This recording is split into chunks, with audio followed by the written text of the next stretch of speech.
Hey, I think he died. Are we? Oh, are all the intros over? I'm sorry. those are now over, sir. Didn't realize all the sponsor intros were over. Yeah, well, yours takes the longest. I was just taking myself a 45-minute nap waiting for them to be done. Sorry. All right, everybody. It is Tuesday. It is From the Barracks. I am your host, Joker from Players Wanted. With me is the man, the myth, the legend of the shortest statured but biggest heart, Greg Papa Risi from Dead End Outfitters, and the man with the hawk, the king of high kappas from Crucible Airsoft Virchew. Good evening, everybody. Oh man. Sorry. Still. You go to interrupt and then. Okay. No. Go ahead. You got it. I'm sorry. My bad. My apologies. Oh, dude, I just love messing with you. So, are you over the Rona? Are you? Yeah, or are you still dying? The rumors of my death are highly exaggerated. I am better now. I still. What? Why am I having trouble here? I'm still. I wear a mask in the shop. I stay stuck in the workshop. Bulldog is out front, yeah. But honestly, I consider myself very lucky. I imagine I get the variant because it was light. The first 2 days was incredibly painful. My body hurt to the bone, and then I had some chest stuff and all that, but absolutely incredibly grateful, knowing people who were hospitalized for it. I just found out, because he's an asshole and my team doesn't ever tell me the truth. Pops, one of my own guys, he was worse than he ever let on. What a jerk. So really bad, huh? Yeah. In the teens percentage, let's put it that way. Yeah. Not like I wasn't worried enough. He told me that. Now I got to go. In retrospect, I got to worry even more. All right. Well, we're gonna have a great show for you tonight, guys. We're gonna go for food. Oh, food delivery. Okay. Well, yeah, that man's doing well. He moves that fast. Well, some of us actually planned ahead and got our food here early. Whee! Virchew, I must warn you, bro. Not only be at Big House Syndicate 2 with hundreds of grenades, but for my birthday yesterday, my guys got me a 6-shot grenade launcher. Bro, let's go. All right. I'm not worried because if anything happens like it did last time, you're just going to suppress your own team for me. All right. So let's go ahead and talk about what we're going to be talking about tonight, and then we'll move on from there. Of course, always we're going to start off with the events that we're going to be going to. Then we're going to do a review of Crucible Airsoft. I had the pleasure of going up there this weekend, to playing at Crucible and at A.T.E Airsoft. So we have some insights about the field and all that for those of you that have not gone. After that, we're going to talk a little bit about the Flak 10 Airsoft gun and why it should be banned from all fields. Especially indoor fields. And then we'll finish up with some tech time. So got a lot of stuff to talk about, so let's dive on into it. First and foremost, let's go over some of the events that are upcoming. So the very next event that I'll be at, I don't think Papa's coming to this one, is going to be Bone Strike, the TCA event. That's going to be, I think, in Vicksburg, Mississippi. Right after that, the very next weekend is going to be a game that we're definitely going to talk about tonight, which is North vs. South 3. Yeah, it is. So we're going to talk about that quite a bit. After that, we have Nuke Atlanta. That's going to be, I believe, March 18th. And then March 1st, we have Wasteland 13.5. We actually have 2 weekends off in April now because the cruise has been canceled. And of course, you might have 2 weekends off. What events are you going to? I will be officiating one of my best friend's weddings. Thank you very much. Okay, so you're not playing a game. Got it. So like I said, 2 weekends off. I mean, pub crawl. That's all I'm saying. Previous statement. And then, of course, we have Firestorm 3, and, of course, the game that we're going to talk about after North vs. South, which is Syndicate 2. And if Wiener ever decides to get his butt on here, we might actually talk about their game as well. And of course, we'll do tech time with Sin and Papa, or as everybody else knows it as Joker's nap time. All right. There is there is one thing I want to start off by saying. This is amazing, by the way. Normally, a regular napkin looks like an entire apron on me. So this is what it must feel like to be regular sized. That is awesome. I like it. I want to tell a funny story before we jump into like all the stories and all. Right? I actually look Amish now. Let me remove it. Go ahead. I'm sorry. Listen, I died last week, so all of my new energy is here. I want to talk about it because I want to let everybody know certain things. But go on. You were saying. Right. I was interrupting. So, yes, you were. So Rick and I met up. He shared the hotel room with me this weekend when we were at Crucible, and I love you, bro, but your pacing kills me in the morning. Just I'm a very light sleeper. Love to do, but yeah. So we decided that we're going to go out and get dinner Friday night, and we said, "Oh, cool, Korean barbecue. Let's go eat there." Rick's never had it before. Let's go. We go to the location, and as we go in, they said, "Oh, we're closed now to dine in." Meanwhile, there's 8 people dining inside the restaurant, right? And so they're like, "Really, really?" And part of me want to say it's because I don't look Asian. I mean, what is this? They go, "No, we closed it," but you can go to Chapel Hill. Now I'm going to say it this way: what she told me. You could go to Chapel Hill and get your food, and there's a lot of places to eat there. So I put in Chapel Hill in the GPS. Chapel Hill, Ohio. Luckily, I caught it before we got too far. It was 125 miles away. They met the Chapel Hill Mall. Anyways, as we get to this one location, I look up another place, and by this time, like Rick, his son, and I are all extremely hungry. So we go to this next place. It's like, oh, it looks like it's a steak tavern food. That's good, cool. We go over. It's in the Sheraton. We're like, all right, that's gonna be overpriced. Oh, look, Moe's Tavern. Let's go there. So we go in as soon as we walk in the door, and we weren't changing our minds. We knew we were in a bougie restaurant because they had wine glasses out and paper and cloth napkins. You were at a Moe's Tavern, and it was bougie? It's not a Moe's Tavern. It's Moe's. And I thought it said Moe's Tavern because it said tavern underneath it because they do have a bar side. But no, it's extremely bougie food. So we sat down, and first item on the menu said beef Wellington. I said, I got my order. I'm done. So I went from Korean barbecue to beef Wellington. All right, then. All right.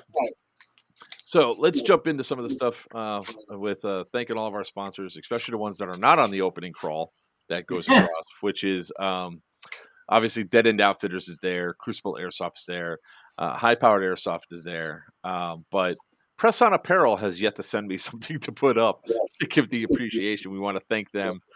Big House Produce, Central Penn Milsim, X-Fog. Sin can do their intro for him, and we'll just extend it another 4 minutes. I mean, I was saying I could combine everybody's into one intro. I've combined them all into one intro. I don't click that thing like 12 One times. intro, or we call that, what we like to call that around here, is a mini series. Well, no, not like one continuous. Like they're all actually separate intros that are just chained together. What I'm talking about is doing one big intro where their logos drop in. Hi, how are you? Yes, Brandon, you can. I think I told him that already. Yeah. But he showed me a hop up unit. He goes, Can I stick a D-hop barrel in this? I was like, I don't fucking know. Yes, you can, but we can talk later about you answering me why. So, but yes, you can.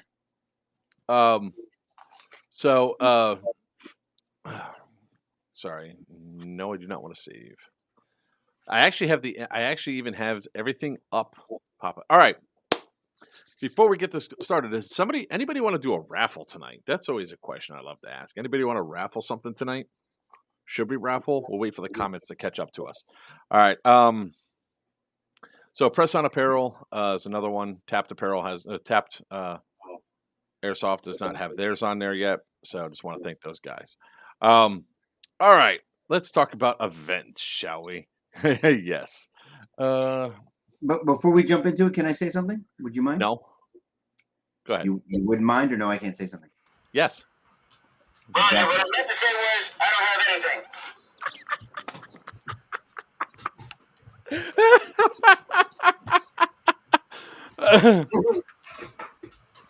I don't have a Bifrost of raffles. Kiss my ass, mercy. But oh my god, that's awesome. That's never not going to get old. Nope. What would you like to say, sir? First, thank you everybody who wished me well. It was wonderful, fantastic. Second, we had a game day this weekend. DEO had a game day this weekend that I was unable to attend for obvious reasons. And not only did my team take care of me, which is fantastic, and most people would think expected, but multiple people, including a gentleman who's on here right now, Rattler's Rage, Orlando, multiple people stepped up, and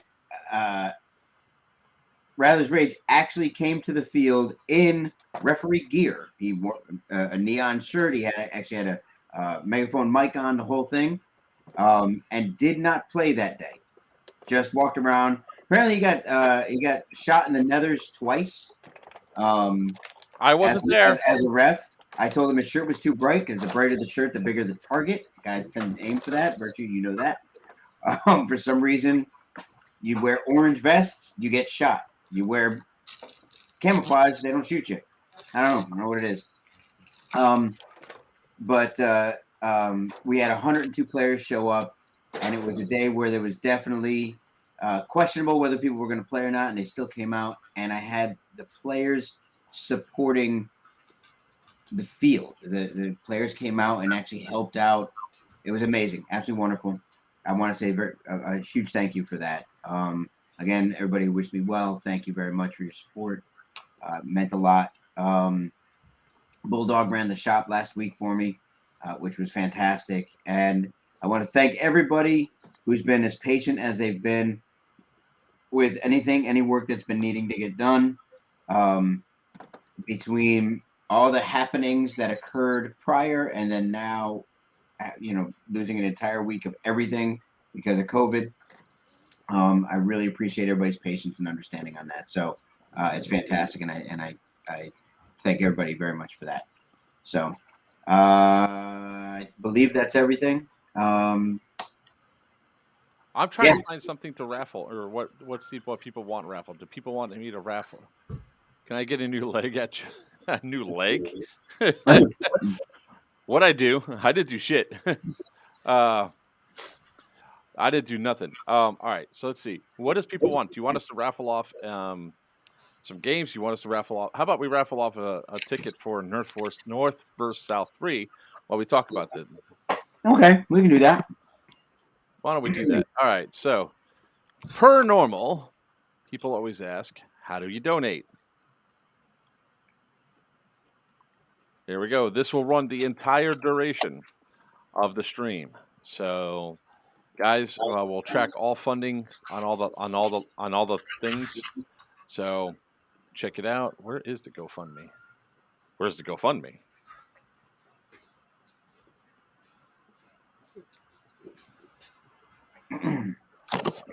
But Papa, anyway, that shouldn't be a surprise to you, man. I'm a strong believer in you put in what you get out of it what you put in it. And as long as the short time I have known you, and I've heard about you from other people, you constantly put out good things out there, whether it be for the airsoft community, local community, or your friends. Don't get me wrong, we have some of the same friends in common, and I know for a fact a lot of them are assholes. We co-host for one. But everybody loves you, man. Everybody's got your back. I appreciate that. I really do. It's so much. I got reinvigorated. Being down and just being told, like when I came on the stream, you guys were like, just go to bed. Like really being down like I was. And also getting what you're talking about, getting the support, getting the love from everybody. Truly was, as silly as it sounds, was an eye-opener. It lifted me up and it reinvigorated me as well. Being down, not being able to do anything, being forced to take a break was the first break I've taken. I don't know, Mark, how long you known me?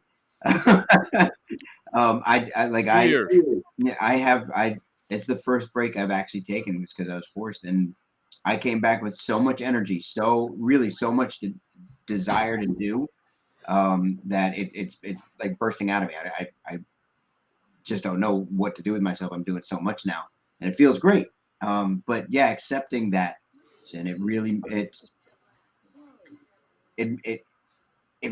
hit home more than it probably ever has. Seeing everybody just looking out for no other benefit than to give. And it's fantastic to me. It's not something I'm accustomed Dude, I have to. players at my field that don't even know you asking me how you were doing. That's fantastic. Thank you so much for that. That's it. Did you find the thing, Joker? Did I find the what? Never. I saw you. No, I'm getting stuff set up for tonight. So sometimes life forces us to take a break because we need it, and we refuse to do it to ourselves. Absolutely true. Hang on a second. Yes, thank you, Smurf. You're 100% true.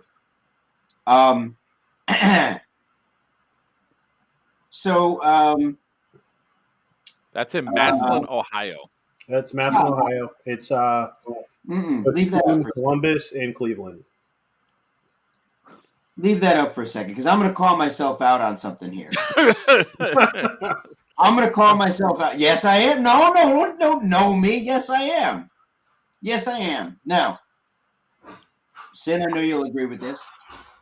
Anybody who puts out any kind of a product, anybody of any kind of character who puts out a product, should always want to hear feedback, good and bad, regardless, and want it instantly, because especially if it's bad, you want to fix. You want to be able to fix it. I had a build, and the build was going poorly because of delivery parts, things like that, and all that. I ended up delivering it to Top to Garcia up in Pennsylvania in 1 degree weather. Right. He played with me at first, almost made me cry, literally almost made me cry, because I thought he was very, very disappointed, right? In the build itself. He said he loved it, said absolutely. Went out to use it, had a problem, brought it in, tried to fix it, thought I fixed it, sent it a couple times back and forth, finally got it figured out. Come to find out, just this past weekend, the gun has not worked right for him since he's had it. Not at all. Wait, hold on. Ask how many people besides you knew about this way before you knew about it. Come on, ask. Oh, so more than just him knew about that. Uh-huh. Now, I appreciate him telling people that I'm a good gun builder, because I am. I like to think I am, and I have a lot of evidence. No, the Indian Destructible has a compression issue. Now it does. 2 years later, a year and a half later, whatever. I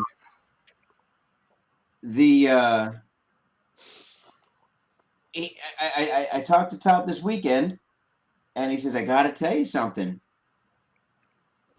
And he tells me this, and I'm like, What do you? Why would you not tell me this? I was flustered, and not that I'm mad at him, but him supporting me in the way he's supporting me, knowing that he's holding something that doesn't work the way it's supposed to.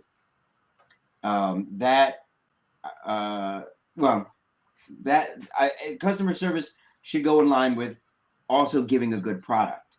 I want you to have the product you deserve. Activist, very well be something as simple as a feed lip. Activist, the shop is located in Cape Coral, Florida. It's called Dented Outfitters. You can also shop at dentedoutfitters.net to get all your airsoft items and airsoft-related apparel. Yeah, he kept calling me, and he goes, "Can you give me Papa's number?" I was like, "Yeah. How am I going to fix it?"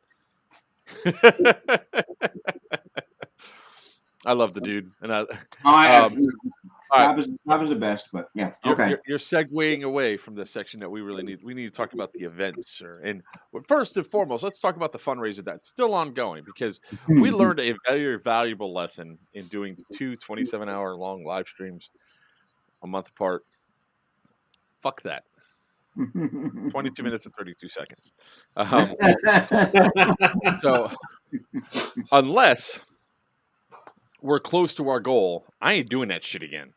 However, we are going to do a couple of 6-hour long live streams because 6 hours seems to be that butter zone where people, A, are paying attention, B, are also giving us, are able to give us money and all that.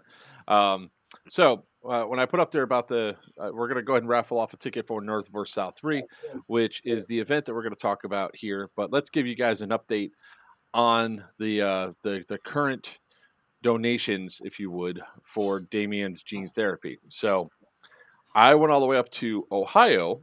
Crucible Airsoft graciously had a fundraising event to help us raise money for the battle bus, but right now the priority is Damien, so the funds got shifted over for Damien.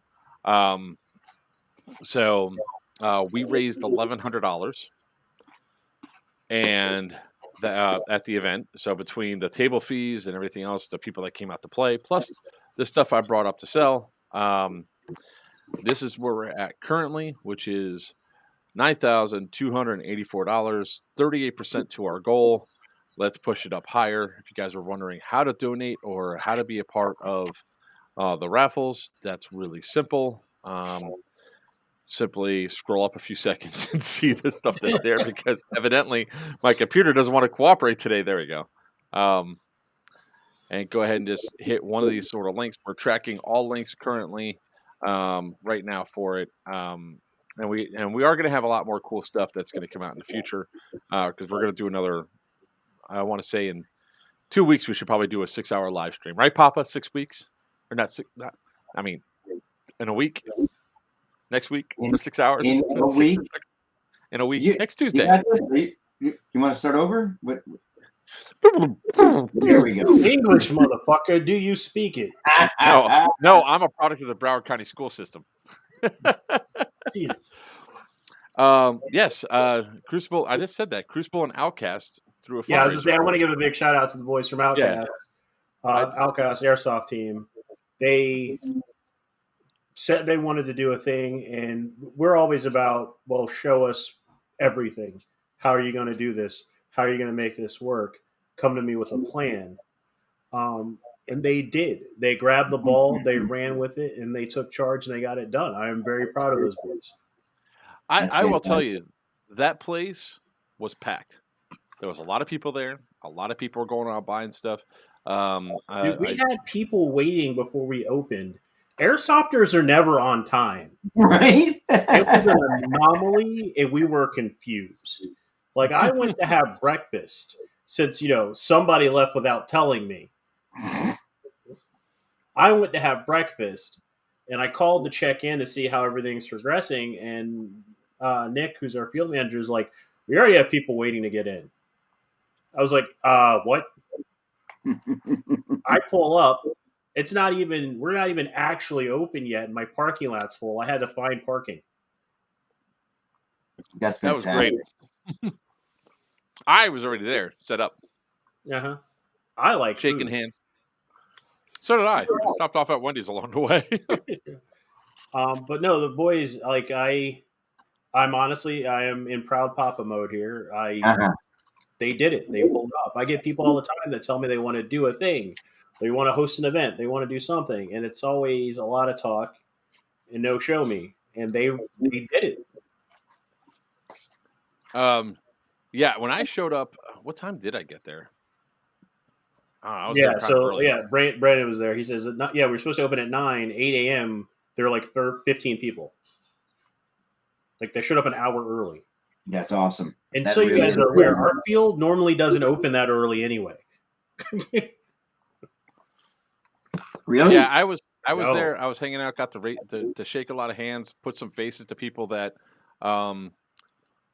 that I haven't seen before. So people that have known us from the channel and everything else came up and said, hey, I'm so and so. I'm like, that's awesome. I forget your name already. Great. Have a good day. Yeah, no, Pop. We Um, don't normally open that early because Ohio, especially in our area, we averaged out the time. Most people didn't show up that early anyway.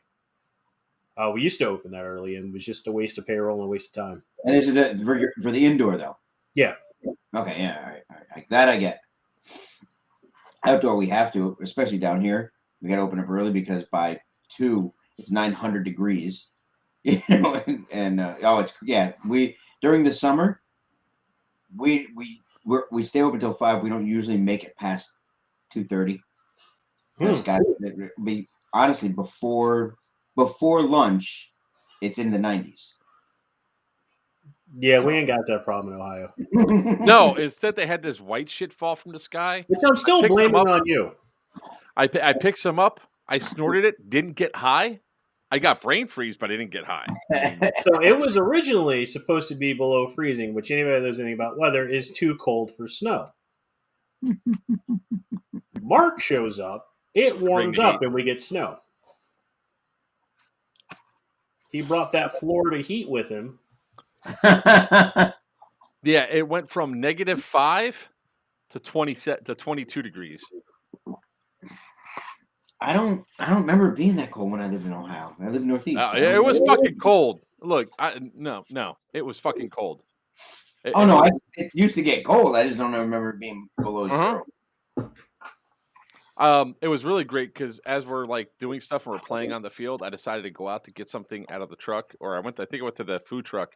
Food truck, I walk outside, and people were standing behind me, and they were laughing as I go walking outside, sweaty, in my Hawaiian shirt and no jacket. I get out, I take 2 steps out the door. I was like, nope, spun around, went right back inside. No, kitty, my sushi. All right, so we have events and shit or stuff that we need to talk about when it comes down to events. So let's finish up talking about everything that we're raising up, and a huge shout out to Outcast. Outcast showed up in force. They were there. They ran the raffles and everything else. They really did wrangle in all these people because you had a bunch of people show up that weren't even regulars of the field. These are people from other states who we're going to talk about more later. Yeah. Oh no, I got some shit to say. No, I'm actually looking forward to this because I will say this about our field: we have our problem children, but we don't have an abundance. Like it's a rare occasion when I have to pull somebody out of a game. It's a rare occasion when I have to send somebody home. And we'll explain that at the end of the review of the field. Yeah, we're going to go over some video and everything else because Dollar Theater is going to be fire. North versus South 3. Papa, you got 3 minutes. Go. Damn wrong. Also, are you sure you didn't want to talk about Stonebreaker first? Stonebreaker? Isn't it, or what is it? What's the Bone Strike? Bone Strike, rather. Yeah. Well, I don't have any information on the actual event, and the event is sold out. I was just mentioning that the events that we're going up to next. Right. So at the beginning, we started doing this. People started asking, "Hey, what events are you guys going to?" Mm-hmm. So we are now starting off the thing talking about all the events that we're going to coming up. That's why I said when we're off, it means we don't have an event. Got it. Let's see here. All right. So MVS 3. You got 3 minutes. Go. Hell, I'll talk super slow. I'll take up this whole damn show. What happened to Papa?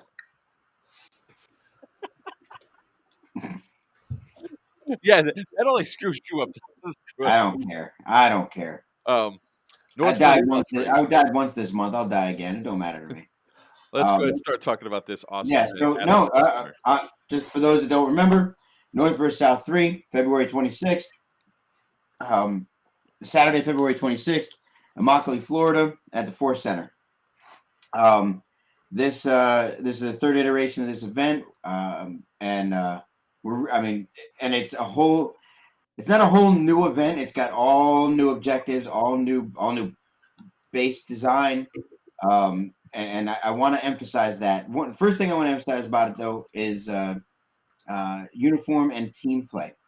So I've had a couple people ask about uniforms. Nothing different about this event than any other Milsim generalized Milsim event. Green is green, tan is tan. Okay, north runs green, south runs tan. Rattler's Rage kicking it in already. North is green, south is tan. No, you can't wear tan bottoms but a green top. Your uniform, your clothing must match your faction. That includes headgear. So if you're green team, green pants, green top, green headgear. You can wear purple gear if you want. I don't care. It doesn't matter what color your gear is. Pants, top, headgear must all match your faction. It doesn't all have to match pattern. I don't care if you wear foliage green pants with some kind of tropic multicam tropic top. I don't care as long as it's all green. If you live north of the Mason-Dixon line, which that's being posted, I believe, tonight, the map, so everybody's fully aware. If you live north from Bonita Springs on up, you are north. You live in Naples on down, you are south. If the team you generally play with, if you belong to a team, exists in a region outside of your region, you are a defector. The event is North versus South 3 in Immokalee, Florida. Where is General Laz at? So if your team is based in the South, if your team is www.deadenfoutfitters.net, tickets are available right there on the screen. Just click right on the splash page. Go to the Facebook page. Anything you'll be able to get your tickets any which way. If your team is based in the South and you live in the North, you are a defector and you actually play for the South. And vice versa. If you live in the South, are we sold out yet? Not yet, Dave. We do have some tickets to go, so let's get them. If you live out of state, you get to choose which side you want to play on, and you are called a sympathizer. You choose which team you want to play for. These are very important distinctions. I've had some questions about it and all that. These are very important distinctions. One of the things that makes this game different than every other Milsim is that we don't just have a single CP, or we don't just have a single spawn. Each side is being run by a general. They can appoint however many, whatever kind of hierarchy they want, but it's a general and general only, not a COXO, no names, but boom, they can appoint whatever they want. Each side has a Capitol building. Yeah, I can guess. Each side has a Capitol building. The Capitol building functions as a checkpoint to drop off your objectives. It's a meeting place for your generals, things of that sort. It is not your spawn. Capitol building cannot be bombed, but can be attacked. So if you recover objectives and bring them to your Capitol building, you decide to leave that building and leave it unguarded, enemy team can come in and take those objectives for themselves. So you're going to need to post that up. Your armory is your spawn. The armory cannot be attacked, but it can be bombed. If you acquire a JDAM mission while on the field and in game, you can bomb it. A bombing lasts 15 minutes. Means if you're on the field and you get shot and you get bandaged, you get shot again, you get bandaged again, you get shot a third time while that's down, you cannot respawn until it comes back up. Again, very important to know that, because that's something you might want to look for. POWs are allowed. If you take a POW, very simple to take a POW, shoot them, walk over, I'm reviving you to be my POW. There's no argument to it, nothing you can do. That's just what happens. You get up, you walk with them. If you get into a firefight on your way to the POW holding facility, if the POW gets shot, they are dead. You can revive them and take them if you want. It behooves you to keep them alive, though. If you get shot, they're set free. You make it all the way to the POW holding facility. between 3 and 5 minutes is how long they're there. One way or the other, they're released. Go back, they go to spawn, and they're back in. Go back to the armory, they're back in. Everything is worth points. Everything has value. Everything has value. POW, so it would behoove each team to have some kind of hit squad that's out trying to acquire as many POWs as they can. Also, you get those POWs, it means those are people that are out of play. The more out of play they are, the bigger your forces are. I would say work very hard to make some of those things happen. I want to interrupt you for 1 second. Stu, a few of us are meeting up before the actual game to go play at Miami Airsoft and cause some problems and all that. So, I mean, still worth it. Go ahead. I understand it is a single game day, Stu, and it's a valid point. But I promise you are going to get as much out of this single game, really, as you have out of other games that ran 2 days. I play, almost every Milsim is 2 days, and honestly, Wait, hold on. I got it. You could have some of my brisket. Are you doing brisket? I could do brisket. I mean, you don't have to. I actually don't know that there's enough time for you to do it unless you do it the day before. We do have Jake from my field. He actually has just started a food truck, so he is going to be the food truck for the event.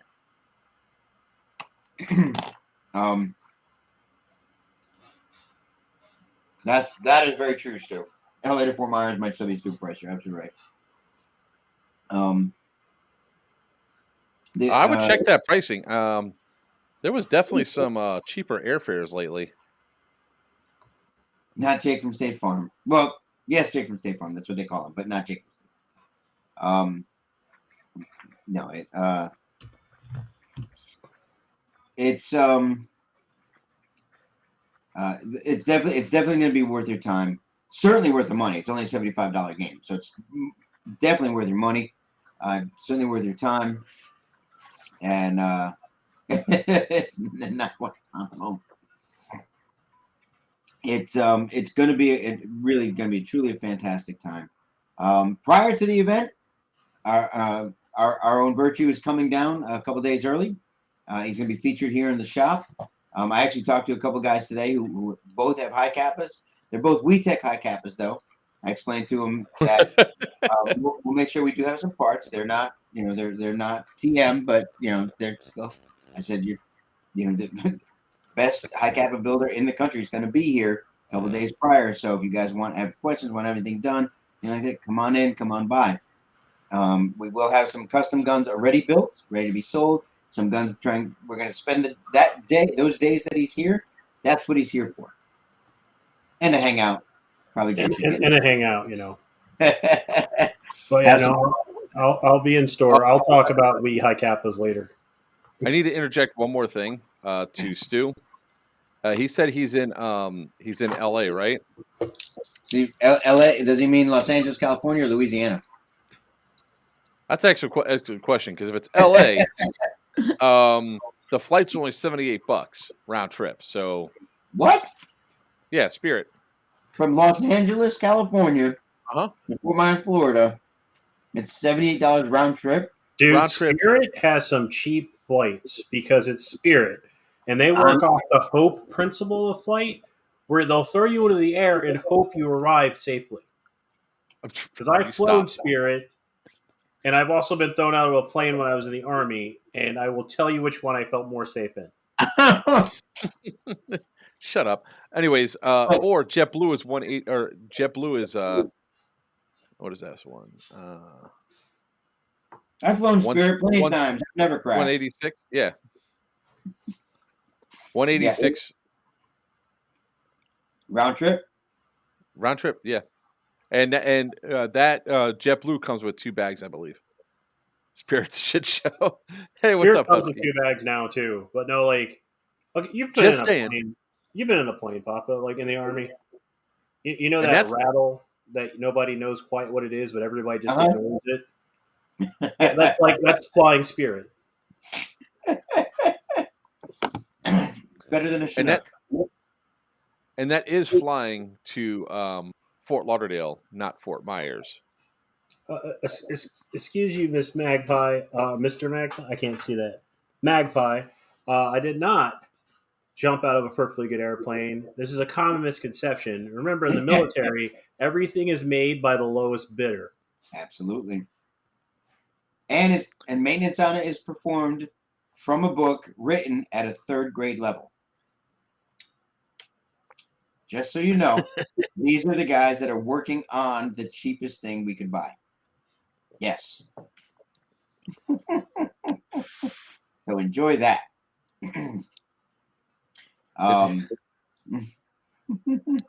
Well, okay, Yeah, you jumped out of an airplane. Yes, because it was an Air Force pilot. So my options were try my luck with him or go out the door. All right, so going back to North versus South, I just want to Yeah. interject that for a minute because that was you know, I always like to do research when people are complaining, bitching, moaning, lying, you know, and all the other the stuff that's out there. I was like, no, let's do a quick search. Yeah. Yeah, flights are still cheap, even with 2 bags. And a reminder also to everyone: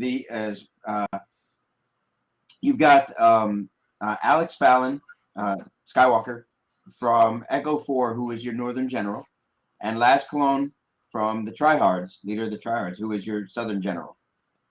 These guys are going to put it to you. I mean, that's it. These are probably 2 of the hardest running guys, and they run their teams harder probably than any other team I get to play with. Like, there's a lot of guys that talk. If you've ever gotten to play with Echo 4, or you've ever seen any one of the million videos or played with Tryhards, all they do is move.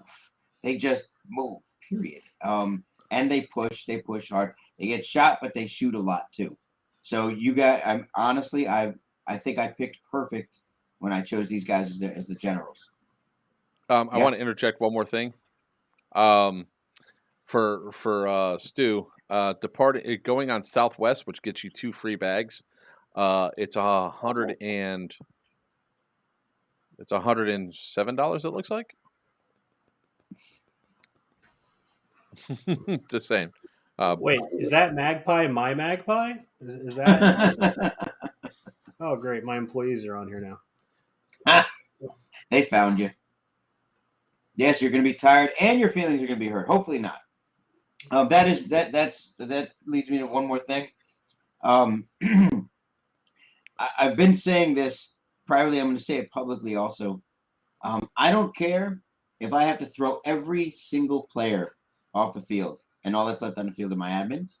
I will not have some of the behavior that I've seen and heard of at other events. I absolutely 100% refuse to have that. There will not be an abundance of cheating, overshooting, all the generic things. Absolutely, without fail, there will not be over-aggressive behavior. You will not bring real-world aggression to my event. Not going to happen. I say it at my game days, same thing goes. All ego and attitude stay off the field. You come on my field, play hard, excellent. You want to be part of the all sorts of dry humping. You want to come in, you want to be part of You beat me, dude. I was gonna put that up as the scroll.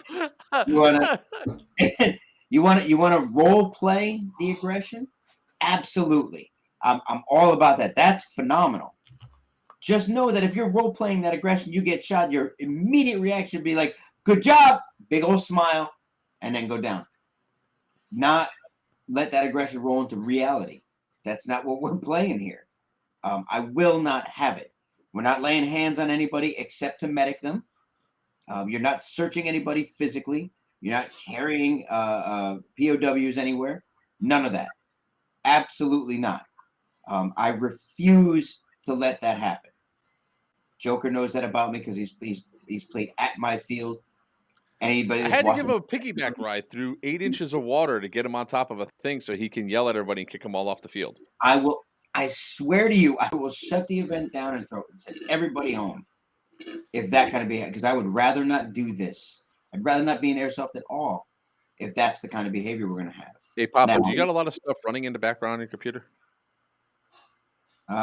Oh, you hear it? Well, it's no, but I think No. it might be the machine. No, what I'm saying is that your quality keeps jumping back and forth, and you keep and it's look, you decided to show up. Let's see. Can we at least smoke? Hey, I actually owe Uh, him a phone call. So, Stump, if you've got time to smoke a cigarette, you're doing it wrong. No, some of these I've seen some of the idiots run forward and smoke while they're going full speed ahead. So, yeah. Alex, I don't know if you're on drugs or a hamster just ran across your keyboard, but please stop. What? Yeah. What's? Yeah, I know I do. I just said it. You don't need to remind me. I know what I owe you. If I said it, I'm aware of it. And Stu, to answer your one question, I don't think I'm going to have any of the high end, the $700 pistols when I get down there. I'll see what I have up here. My plan was not to go that high because it's kind of a new market, but we'll see. Yeah. I did just pick up some parts to do a new Milsim build, and the guy changed his mind after the parts. So hey, I'll bring those with me. You know that feeling? I do have up front now. Do you? I was just gonna ask you. Do you see? I don't. I'm getting ready to start doing that for expensive builds, but I still don't. I mean, I know I can always build something to get somebody and someone will buy it, but yeah, I was gonna ask you about that. So with the pistols, it's a bit weirder because I'll have people order like neon green and purple builds. Oh yeah, fair you enough. always resell that to somebody. You know? So yeah, please understand that not only it's going to be a fun game, it's still Milsim. You know, it's not LARPing or anything. It's still Milsim.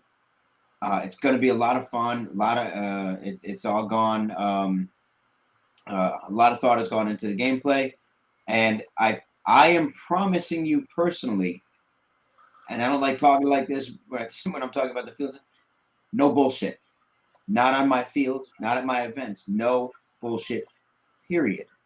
There and it's not I made a mistake. No, if you're caught doing that, you can't handle yourself as a grown and not even grown. I mean, kids I kind of expected from, but if you're grown, handle your shit. Period. If you can't by this point in your life, maybe you need to rethink it. Come and talk to me. I'm happy to help counsel, whatever I got to do. But I'm not going to have it on my field. Not going to happen. So that's what you can expect from there. Oh, I'm definitely feeling better. I got energy, baby. He's fired up right now. Feeling good. Absolutely. He's definitely fired up right now. I've been fired up like this. And that's good because the last time that we talked, you had you were not in a happy camper mood. I know. I'm reinvigorated. Thank you very much. I am reinvigorated. So and a lot of things are going well for me. Life is happening, and I'm living. So that's good. All right. So do you have anything else to share about North versus South 3? I got a question for you. Mm-hmm. How many tickets are left? There's quite a few. All right. Now your internet just went down to red. And now it's back up again. That's weird. You're like, your connection must be not the greatest. I mean, we're dealing with it. We're living through it. Hang on. Let me. I wonder if I stop going onto that screen. I don't know. There might be. Let me bring this up too. Hold on. Probably Wi-Fi. It's probably gonna. It probably. Well, I don't know. I think that's a direct connect. Let me just watch this. Network says 2%. 2.4 megabit. That's not right. It's terrible. At least It's all the tickets getting sold. What's that? Ducky said it's all the tickets getting sold. Man, I wish that'd be great. All right. Let's take a look. Let's see. Yeah. So tell us how many tickets are left. Oh, I don't want to. I don't like doing that. Just put them on the spot. Papa Flicker, Hallelujah, Hand of God.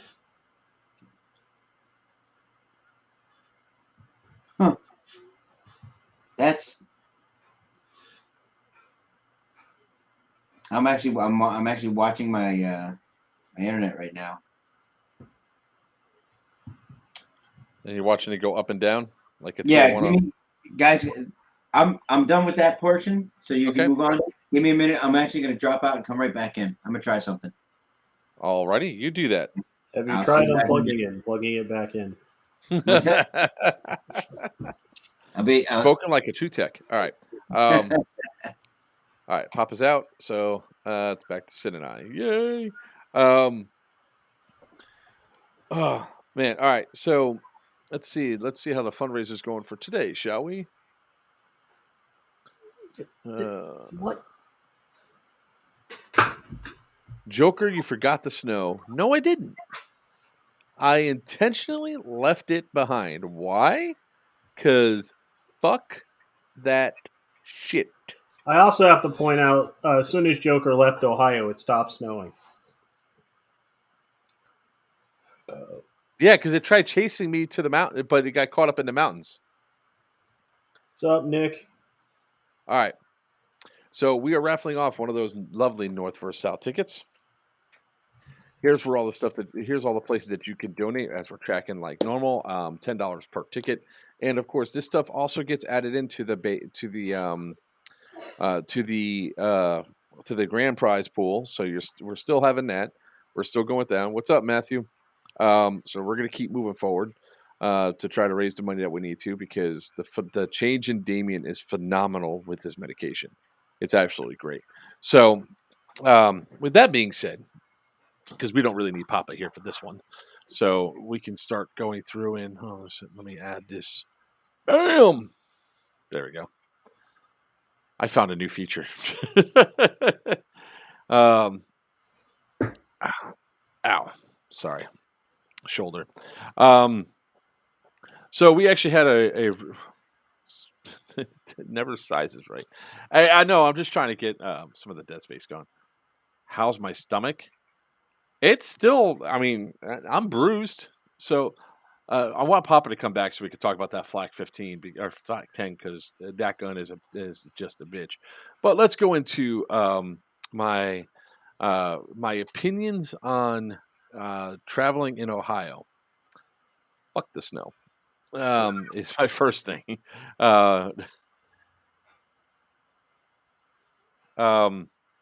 So there, I've driven through hurricanes. I've driven through a tornado, like through a tornado. I've driven it. I've driven in major thunderstorms. I've even driven during an earthquake, which was kind of weird, feeling your vehicle bounce around and realizing it's not your vehicle that's moving, it's the ground.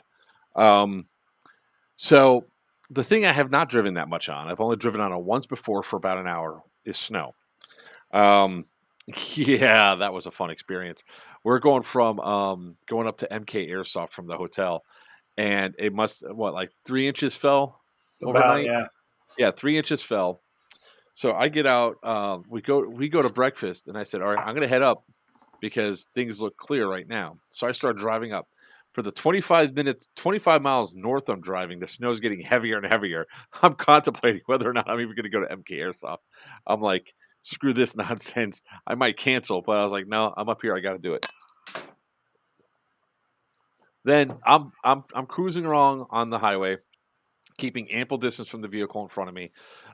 They've plowed the roads, and I guess they were doing a second plow or something like that. Well, all of a sudden, the semi truck it starts. You hear him e-braking and going from the left lane over to the right lane, because there's a Hyundai sideways sliding across the highway across 2 lanes of traffic.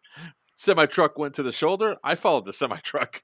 I was like, I'd rather hit a snowbank than a car. Luckily, I missed that one. And then there was another instance which happened before that, where 2 other cars were going straight, and then suddenly they're going straight, but this way, right off the side of the road. Never really once lost control. So I can claim that I was always in control of my vehicle, but yeah, fuck the snow. All right. So again, it's a huge shout out to Crucible. Stu. And Magpie, yes, exactly. No one's going to disagree with you on that sentiment. Nope, I will not. No, fuck the snow. It's also cold. So the reason why we ended up there came up was because I was invited up by, like I said, Outcast and Crucible to do the fundraiser. Got up there, and I'm going to go over my honest review of the field. So Sin's sitting right here, so he gets to hear all of it and go through and do it. Now, some aspects of what I'm going to rate this on is not complete. It'll have an asterisk next to it because I was only there once, and I would like to be there a couple more times in order to experience the player base better, to understand, to make sure that some of the aspects are good or not. So, I'm going to rate the field on the theme, the field, the layout or setup of the field, refreshments, the staff, shop, player base, game modes are the top 6 things I'm going to rate off of. So, so when it comes down to, we'll start with the theme because that's probably going to be one of the things that are there. So, I have a nice range from S&S Airsoft all the way down to Papa's new field, which is just woods. Right? There's nothing really there, so it's nothing against his new field or anything else. It's a temporary field. We know that. Any indoor fields in Florida? Yes, Stump Grinder. There is a Battalion up in Jacksonville, and there is Miami Airsoft down in Miami. All right. Okay, let's see here.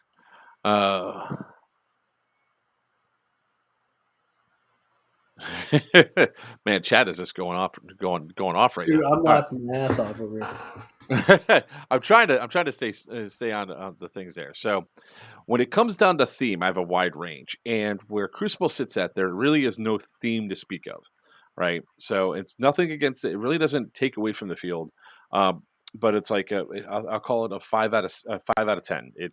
There's no theme. It's bare bones. I mean, you have a couple things that you made there, which was a kill house, which almost every indoor should have a kill house, but you also have the Goonies. So you had a little bit of stuff there. I just think that if Crucible Airsoft comes up with a really badass theme and puts some appropriate props on the field to do that, one, it'll help for call outs, but two, it just gives it escalates it to that next level. S&S Airsoft probably has one of the best themes I've seen so far in an airsoft field, where it looks like it's a Fallujah town. I mean, all the buildings have all the painting cutouts and everything else that makes it look like a battlefield in Iraq. They have a wooden tank set up in the middle. The fans are helicopters. Off to the side, they have that. Now, that's what I'm comparing it to. I'm comparing it to that badass theme. So, my one big thing is I just hope that Crucible Airsoft increases the theme, and I think I'm going to say that about just about every indoor field I go to. Say, man, I wish the theme was better. All right. So going off that, let's go out in a layout. Your layout is a solid 7 out of 10. There are some insane lanes that are part of Crucible Airsoft.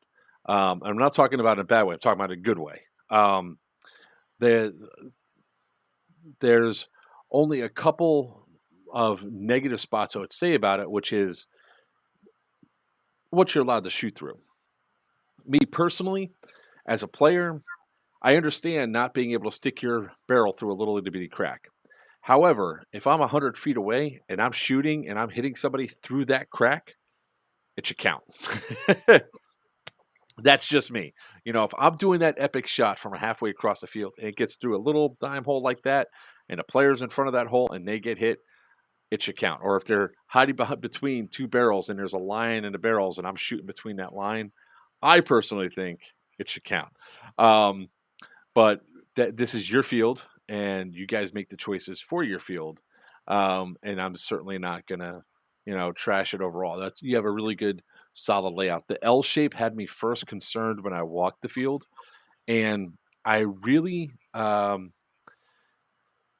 What I try to do is I don't try to learn a field walking it. I really want to learn it by running it and just being on the field running it for the first time. So the first games I go to a new field, I always get stuck and get hit on certain spots. And there was actually a funny ass moment in the very first game that I played. Uh Shit, do I have that? I don't think I saved. Crap. I'll pull it up because it really is just hilarious. Um, all right. So as I search for this, I'll try to keep talking and not be distracted. That doesn't work. What? Anyway, so I'm here. So like, yeah, the theme for the field was originally set up to be a giant shooting simulator, but we ran into some budget issues when price of lumber went up, and we used to rotate the field around and do updates constantly. We just ran into some issues. But that's where the barrels come into play, because the barrels are supposed to represent walls that are eventually going to be there. So here's the first time I was actually on the field and whistle just got blown. Oh shit! That is not a way to go. So I'm gonna mute this actually, so you guys don't need to hear all this stuff going down. Like this is a standard kill house, which is really good. It's nice. Now I didn't realize where some of the lines were, so I get pegged pretty early on in the first match. So it happens. So you have this nice little area there, and I did not realize directly to the right or to the left there was people there. So on a whole, the layout is actually really good. There, spawn pushing was happening, but not nearly to the extent of what happens at, like, say, Miami Airsoft Battalion or SNS. Each time they tried to push up, there was enough obstacles in the way that actually stopped and prevented us from being able to push in or to push all the way through their spawn, with the exception of near side. Near side, you really could run through because it was more set up as a speed QB field. However, as I say that, I realize that this first video here, I don't realize the layout for Kill House yet, so I'm getting eliminated a lot. But that's what you do the first time you're there. You don't expect to be, a freaking juggernaut running around, uh, you know, being a Billy badass as you're going. But I'm starting to learn the field and starting to learn how aggressive the players are and which lanes to go. So there I was running back to spawn. Tyler, you didn't see that, Sin. You did not see me totally team kill somebody. Yep, I saw it. So when you're talking about the lanes in our field, one of the things we did when I designed the layout was we actually had left-handed players and right-handed players run it before anything went into place, because we didn't. A lot of fields, and I found this out playing across the country, are primarily right-hand driven. So a lot of your cover, a lot of your lane points, a lot of your counters are all based off of right-handed shooters. This is interesting. I just noticed this. The first game, all these barrels were over here, right? Mm-hmm. They moved to here. Yep, we moved them. Okay. I was just realized that as I'm watching this, I was like, wait, they weren't there before. Yeah, that's the other reason we use barrels, actually, is because if, based off the players that are playing on the field, if it seems unbalanced in one direction based off of the level of aggressiveness of one team or the other, there's set places those barrels can be moved.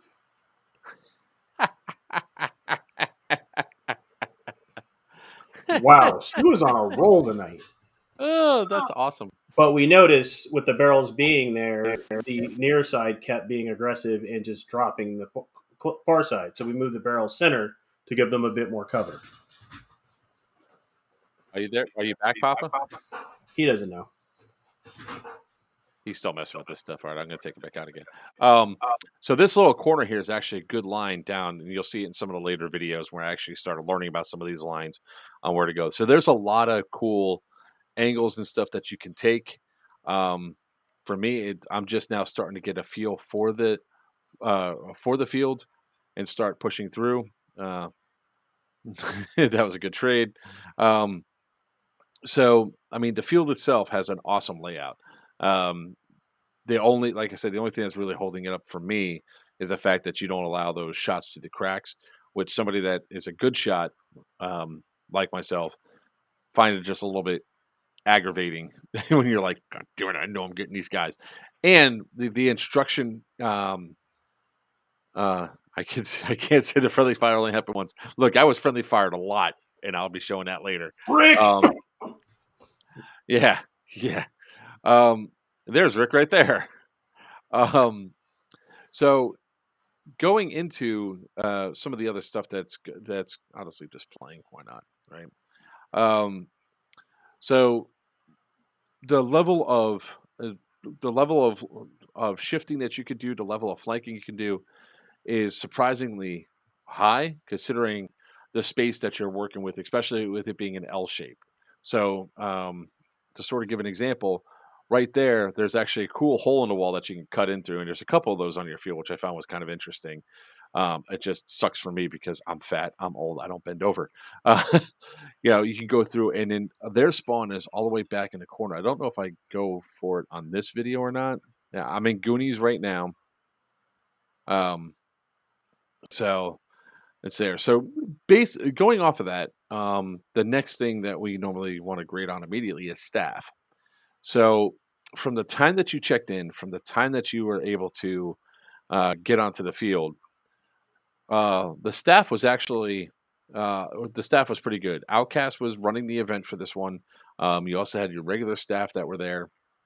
Everybody was a cohesive unit, and you had a lot of people on the field to make sure people are calling their hits. There's no arguments, there's no fighting and stuff like that.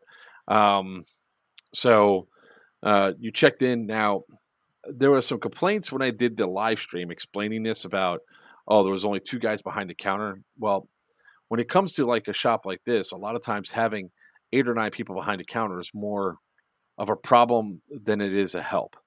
And Forcing, having those 2 people there, it was an unusual event day. So there was more people than normal there. Let's see. Papa? Yeah, our general way we generally do things is we have somebody there to handle sales, which is Nick, our field manager. Shane is our tech. He's up front in case there's quick technical issues. And that's honestly the core that we need. And then there's me that bounces around wherever the hell I'm needed. This one was kind of baller though. This little move that the guy came in and did. I typically I would not have. I mean, because he came in sliding, I decided to take it. He didn't shoot me. He came around that corner sliding. I shot him right in the face before he said bang bang. I was like, you know what, that's a ball ass move. I'll take it. Yeah, Bang bang from the front. Anyway, it's all right. Yeah. It's all good. It was a great baller move, and I appreciate the guy not shooting me point blank. I'm sorry I shot him in the goggles, but hey, it was actually a pretty badass moment. And I also want to do a shout out here. If you guys notice what's on the front of my gun, it's something unusual. Most of you haven't seen it before. It's the Cloak System from RC Customs or RC Airsoft. Their new cloak suppressor system. It was just insane. Oh look, there's Rick throwing another grenade that goes nowhere. So the staff was extremely knowledgeable. The staff was extremely professional. They went through, made sure everybody was chrono. They went through the safety brief. They're actually on the field, although they were in my way there a little bit. It happens. Really not going to bitch too much about it. It happens. This, like I said, literally, this is the first game. So going off of that portion, the staff, let's talk about the shop. The shop right now, I would say, is about a 6 with what's on the walls. There's a lot of cool HPA stuff that's there, like tanks and everything else, but there was not a lot of variety of different BB weights, guns on the wall, and everything else. Now, that could just be supply chain issues. You don't have to defend it, Virchew. This is my rating right now. That's why I said that one has an asterisk next to it, because the next time I come, I expect to see the walls full. However, the tech work that was being done there was a 9 out of 10, hands down. The only reason why I'll say it's a 10 out of 10 is they kept blaming my goddamn batteries for my gun, and it wasn't the fucking batteries. Okay, yeah, we're gonna go with that. I have a thing. I think it is the gun. there's something wrong with the Joker gun where I have a brand new battery I put in it here, and it seems like there is definitely something wrong with that. Oh, so yeah, let's back up this real quick and turn the volume up.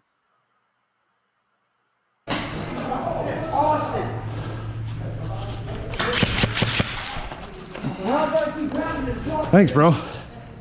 Team killed again. That guy shot me like 4 times throughout the day. Woosah, Rick. Woosah. So, in all seriousness, anytime that somebody's gun went down, Sin took it behind the counter, or their tech took it behind the counter to try to fix it, make sure everything was up and running. Even though there wasn't a lot of merchandise on the walls, they at least had a lot of they had tech stuff that was there and everything else, and they were trying to be as helpful as possible. Refreshments. I'm going to call this for the shop one because I don't think your food truck's going to be there all the time, and your food trucks didn't have drinks that you could sell. So the refreshments are 4 out of 10. There was only Gatorade and some water that was there.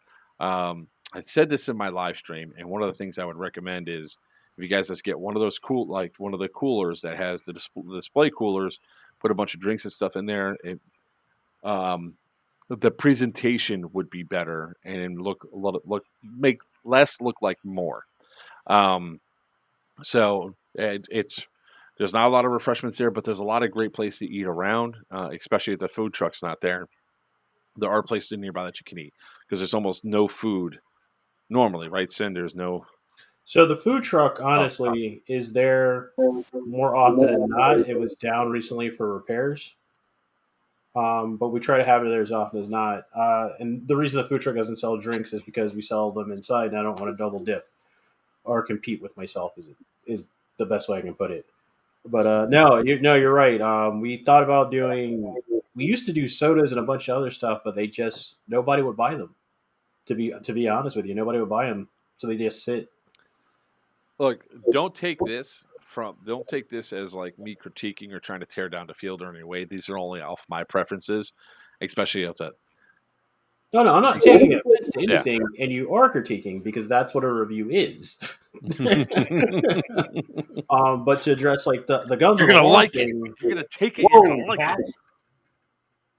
That's great because when I was pointing at you, you like came at me from the side. It was sorry. It's we used to stock more AEG parts, more AEG accessories, and things like that for rifles. It came down to the thing of they didn't move. Like you saw our high kappa section, that was fully stocked because that's mostly what people come to us for. They did have a Bifrost in stock, but poor Rick wanted to buy that thing, but he said it was already somebody else's. Yeah, Rick missed that thing by like 20 minutes. That's Rick's fault, not mine. I got a couple in stock. We actually when we opened, we had a couple, and they went quick because I've been playing with mine for the last couple of like sessions up there. So, let's move on to like the next section. The game modes. You guys had a lot of different game modes. Dear God. Yeah, you guys have So I played, I think 6 games. I want to say at you guys' field. Let me look real quick. I think so.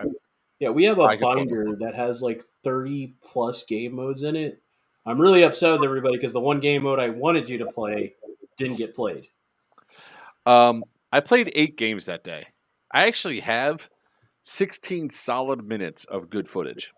That's just excellent footage from the AO. So, multiple different swords like find the damn chicken, capture the flag. You had I never did see the containers that they had to move, nor did I think that the enemy because we wouldn't let them get into it. No, you guys had that building on lock from both. Like there was an objective where they're supposed to find containers as bank heists, and they have to move them into the kill house and place them. Both teams had such intense firefights that nobody could get near the containers. Nope. It was like one of the things that we made sure to intended to do was to make sure it didn't go through. Same thing with intensity, the intensity of gameplay. God, some guys were talking some trash about in regards to me, oh, you're so easy to kill and all that. It's like, yeah, my job is not to stay alive. My job is to get the objectives and then defend the objectives and then just be a force that you have to run up against over and over and over again. The best way I can explain is at MK Airsoft, there was a bus game, and I assaulted that bus. It had to be 20 some odd times. I haven't gone through the video on that yet to count how many times I did. I got killed at least 20 times, 8 by my own goddamn team. One of them was by Rick. I don't care what he says, but that fucker shot me because he was the only one behind me, and he's got that sheepish body tone of oops. Thank you, Rick. Your reward is on the way. Oh no, dude! Trust me, Rick got the kill streak on Joker. Okay. Yeah, I'll play that video in a second. But so you have a 10 out of 10 for game modes. You guys had enough different game modes that you did not have to play the same game twice. Except we did play 2 TDMs twice. Yeah, TDM so the twice. TDMs were done. They became TDMs. They weren't TDMs. I was attack and defend, and you guys were supposed to swap, and nobody cared about the objective, so they just started killing each other. All objectives were mentioned as TDM. Those 2 were mentioned as TDM. I have the opening crawls for all the games. I mean, I recorded. No, I know you guys ran attack and defend too. But TDM's usually a nice. I probably wasn't in the game for that one because I did step out for a couple of games, especially towards the end.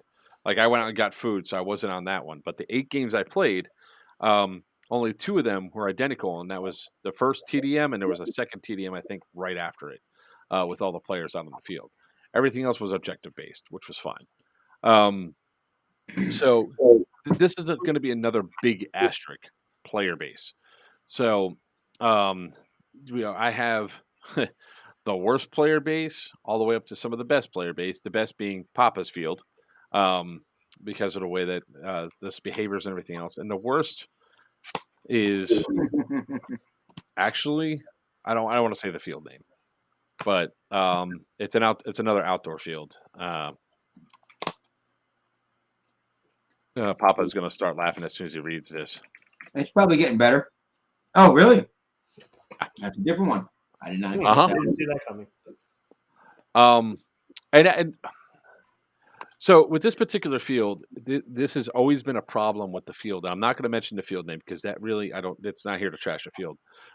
Those players at that location are bad. What I mean by bad, not only do they have bad attitudes, bad mentalities, and they're allowed to get away with stuff, but they also play like shit as well. The only way a lot of times they win is by cheating. And I've never had an event at that field where I did not have issues with the home player base. All the players from other fields that go there make the events better because they elevate the integrity on the field. But that one is real low. I think you were expecting me to say Raptor there, Papa, huh? I was actually. I thought you were going to say Raptor. The player base isn't the problem there. It's the staff. And look, if anybody's thinking that this is like meant to critique or anything else, it really isn't. I'm just giving an honest review of what I thought about the field. On a whole, it was an excellent experience. I can't wait to go back again. But let's talk about the players. So the player base for that game was a 6 out of 10. However, there's where the asterisk comes into play. I know that there's at least 2 major groups that were at the field that don't normally go there, and those players were the ones that draw it down. So if you take those players out, you have the player base that was there as a 9 out of 10. I mean, because the first game, it was fantastic. There was no call your hits or anything else happen or anything else. Rick was yelling, but he was yelling at his own son, which was even funnier. They were yelling at each other, or somebody that his son brought with him. They were yelling at each other, which to me was hilarious. Your refs weren't too happy about it, but I thought it was funny as shit. Watching those 2 argue with each other, oh my God. It's like when Papa and I really get going.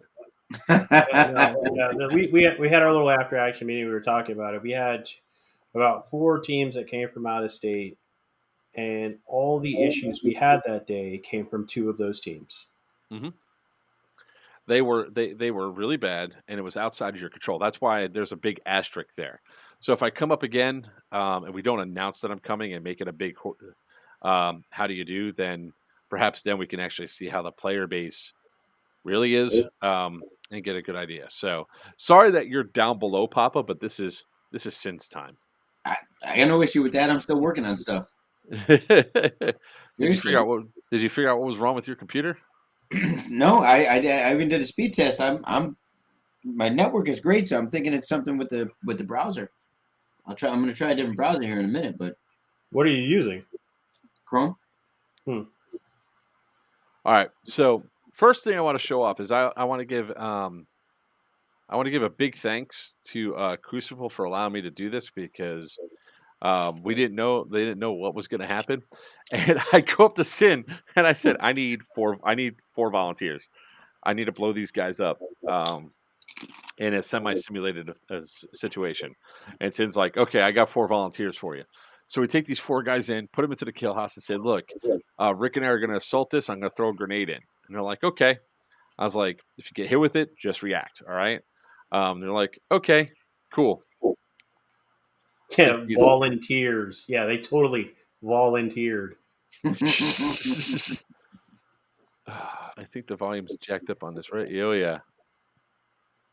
Let's pull shit back. Here we go.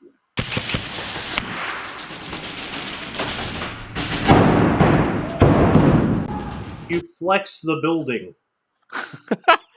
The walls flexed.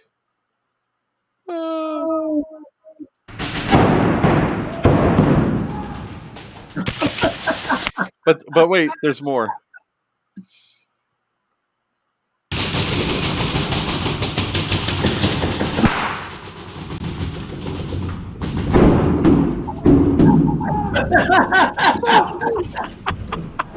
You all right?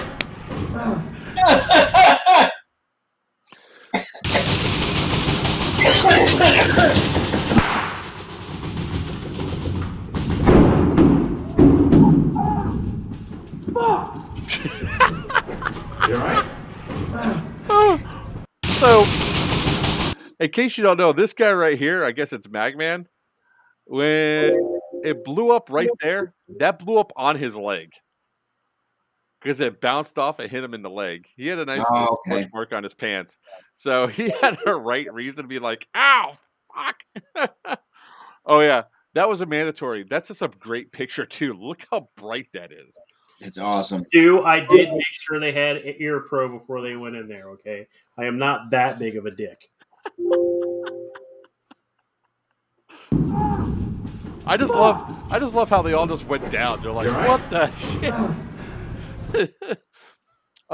The other grenade was actually mild in comparison. It was great. So let's see here.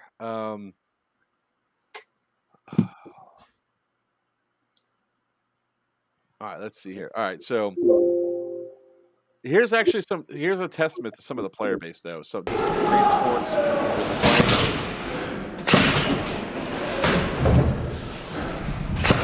I never shot an edge of a building so many times. Oh, good exchange, man. Good exchange. There's that little cut I was talking about inside the building.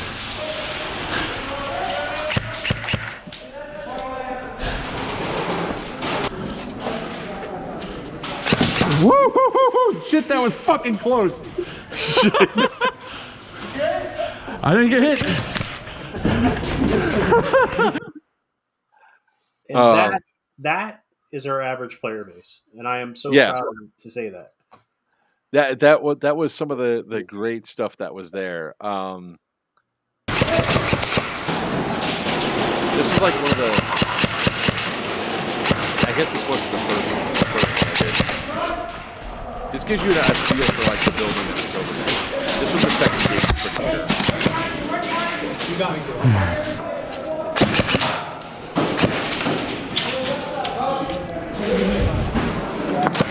Got it. He's my fault.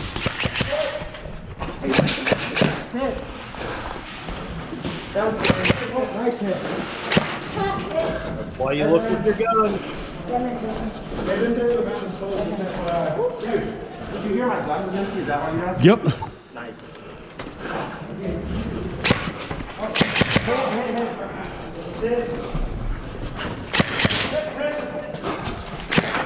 Oh shit! Sorry. I did not see him kill somebody. I swear. The only thing I hear is people behind me, man.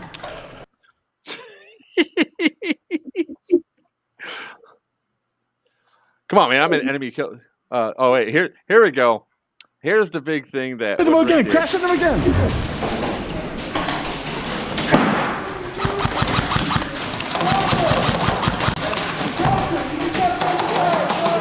What? I thought it was over there. My bad. Hold, you gotta pause it. So I wish I had my camera running because that's me sitting there, and There's Sin right there, and that's Rick over there. and there's Rick. I literally see Rick with a grenade in his hand, and I said, "Rick, don't throw!" And he lobs it at Joker's feet. Now, mind you, only Thunder Vs are allowed to be used here, right? So there's no smoke, there's no nothing. So I have no idea that this grenade just went off right behind me. Well, no, we allow things other than Thunder Bees. We just don't allow pyro. Yeah. Thanks for the grenade. I want to go past you. No, you didn't. I'm shooting you, Rick.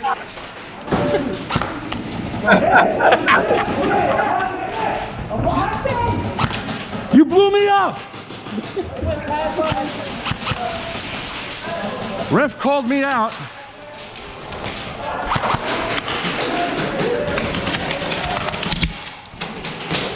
Are you fucking kidding me?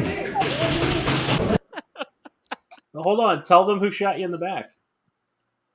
It had to have been it's either Rick or Rick's son that shot me in the back of the helmet. I mean, it had to be one of those two because there's Rick's son right there, and Rick's right there. I'm like, are you fucking kidding me? Because look, I could joke around and shoot Rick in the ass behind a wall without a ref being there, knowing it's a joking thing. But I'm right in front of the ref is right behind, like where my hand is, the ref's right there. It's like I got hit. And nobody's fessing up, laughing or, doing it. Yeah, that was like, I'm hit. You guys are fucking idiots. I mean, you can see the ref turn around and look at our team like, really?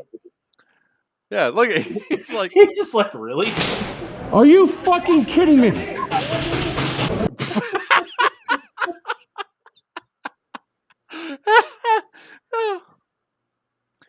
Oh man, it was. That was funny. All right, so wait, what was this one? You didn't hit me at all, man. Your fucking gun hurts, dude. We're going to talk about this gun in a second, by the way. We're going to talk about this when we're done showing off these videos. I don't know. All right, I don't know how he missed. Does it look like to me that he's pointing maybe right at the barrel? It doesn't matter. I shot him. Are you seeing this, Sin? Mm-hmm. You didn't hit me at all, man. Your fucking gun. You didn't hit me at all, man. Your fucking gun hurts, dude.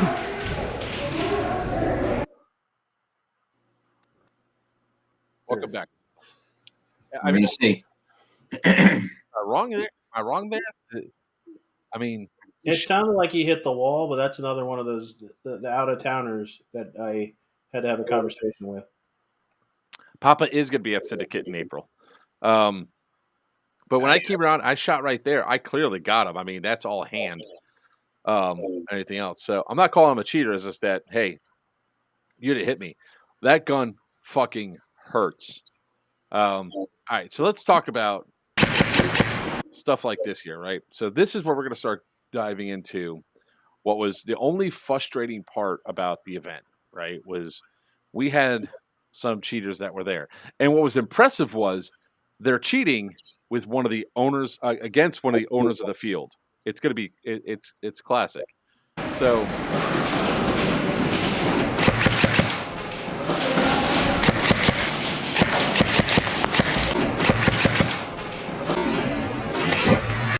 I got the guy right there. He gets hit, and this is one of the first guys over there. They were from Pennsylvania. So that was like one of the first ones, and this is the start of this game, right?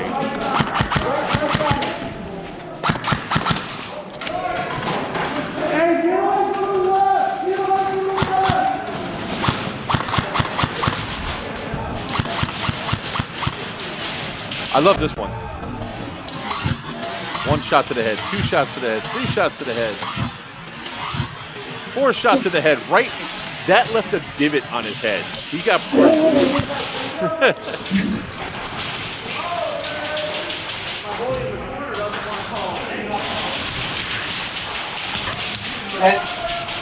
That spin I just heard? Yeah. Yep. I corner doesn't want to call.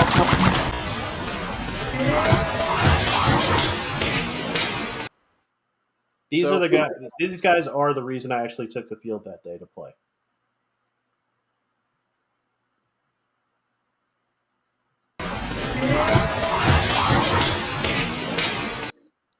So I shot him twice. He kept going, even though I took the hit. What's up, Brainerd? Brainerd was there with us that day. That was another impressive one.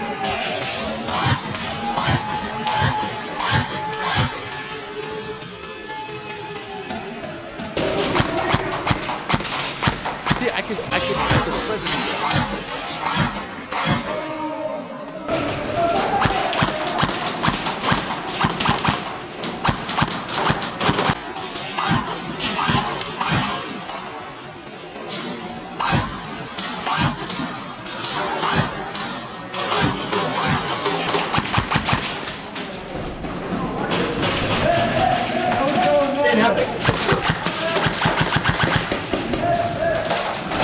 You know, I honestly don't know the total square footage off the top of my head. I used to.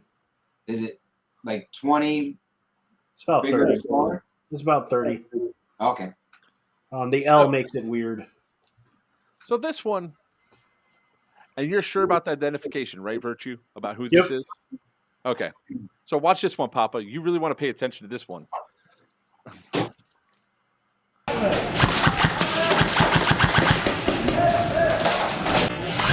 One, two, three. Still shooting 4, 5, 6, 7, 8. You know who that is? Do you know who that is? I'll give you a hint. He got fired. Wait, is that who we talked about him? Yep, that's Scott. Yep. I don't know how to pronounce his last name. I always call it Sheriffs. But no matter what he tries to say, no matter what his justification is, he got shot right there in the arm before his gun even was able to get the line on. And took 8 shots before putting his hand up. That was you put 10 shots into him right there. Let's count them again, shall we? Because this is a 1, 2, 3, 4, 5, 6, 7, 8. 8, and his hand goes up. And their excuses were, "Oh, we're not feeling into play carrier." That first shot was in your arm, sir. Wait, is this the engagement when I was next to you, or is this a different one? No, it's another one. So I love this last little portion here. Boom! That's right off the guy's exposed arm, right? That guy stayed in play.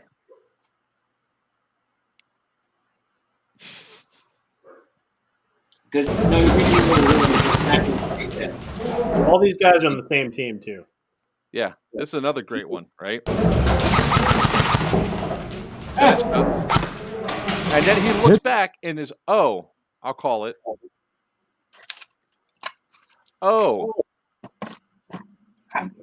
Team kills count at every field I've been with. Right? There's no such thing as friendly fire.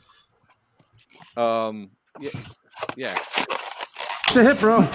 This was actually a really good sweep. I'm proud of myself here.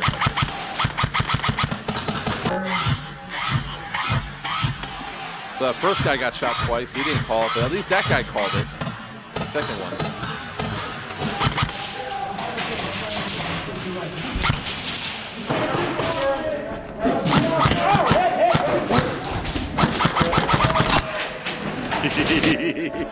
Fuck your feet.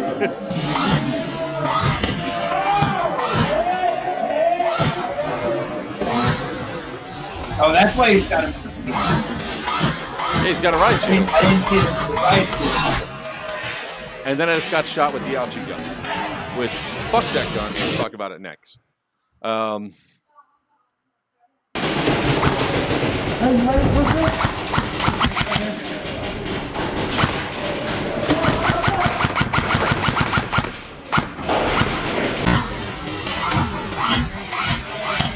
two. Yeah, look at you duck back.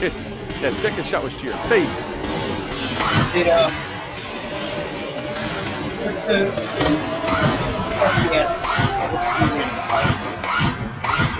Can't hear you, Bob. Hold on.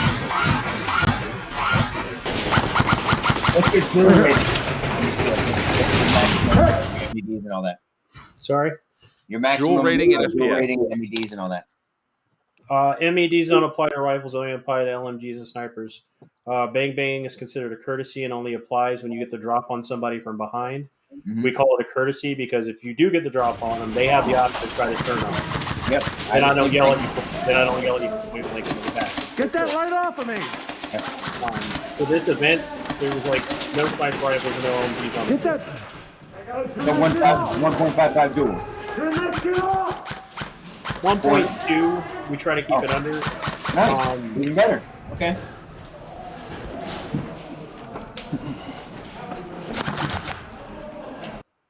I always ran up against that guy. So here's here's the one you're looking for, Sin, by the way. Here's the one you're looking for. So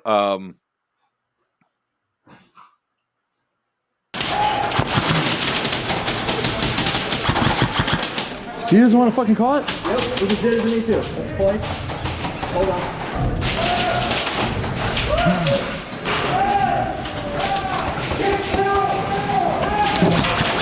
Joker showed up late for the game party, so I was standing there already with the very sexy cloak suppressor that I was trying out.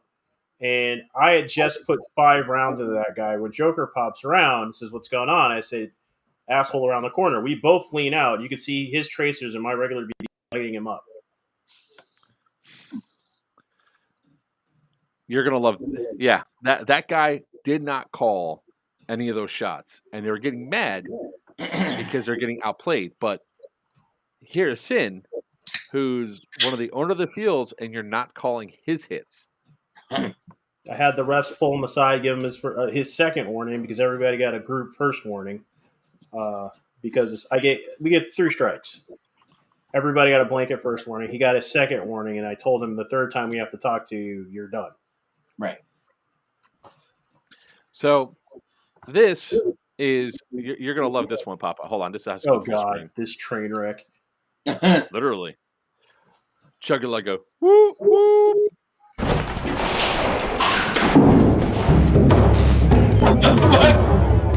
I'll play it back for you, Papa.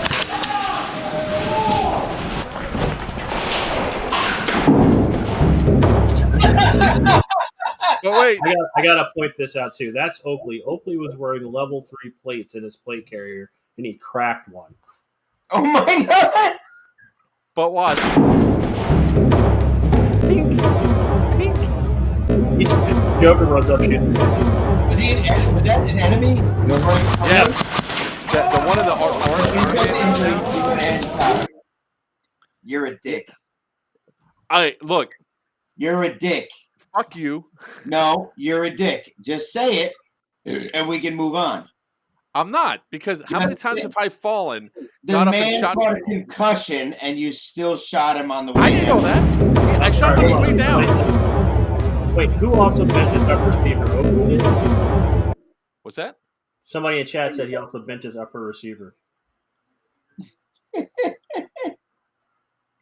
Just accept it. It's okay. It's okay. Just accept it. We've I all just wanted to make sure he was out.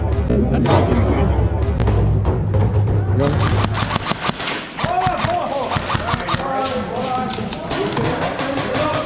I love how the game still goes on, right? Oh, He was like, "Hey, can I use you guys for cover?" Pew pew pew pew pew pew. Hey, I was being shot at. By our field rules, Joker was not in the wrong. Because until a ref either calls ceasefire or a blind man is called, the game is still on until a staff member calls it. He was in I the was right. getting shot at. I'm I not saying he returned wasn't in the fire. right. Plenty of But I dicks did- in this world are in the right. Well, I did move. If you notice that this little tub is down, I went that way behind and shot at a few more people, and then finally somebody says, "Hey, stop!" So I turned around. I was like, "Are we calling this?" And they go, "Yes." And I said, "Cease fire." I started yelling out, "Cease fire!" And then as soon as that happens, right, the guy that was in black that's writhing on the ground jumps up and goes run to the other side, and then we reset. Which leads to the next topic of discussion. Fuck that goddamn Flak 10. Yeah, no, I agree. We've made the decision to ban it. So when they hit the market, we never had one. Nobody ever brought one. We never had an opportunity to test it. I don't like banning things out of hand without knowing. Sure, I agree. I also found out something recently, Joker, about that gun that I didn't realize. It's variable FPS, so you can tune it up, you can tune it down. So you When see it that little chronoed- hole in my skin right I there? see that. When he And the- chronoed it chronoed in low. I'm not saying he turned it up. I don't know. I couldn't verify it. I didn't know you could adjust it until just recently. Oh, no So shit. that right there, and you can't see the rest of them, but it shoots 10 BBs at once. It So- shoots them in a wad. Yeah. So I got hit on that engagement where I came around.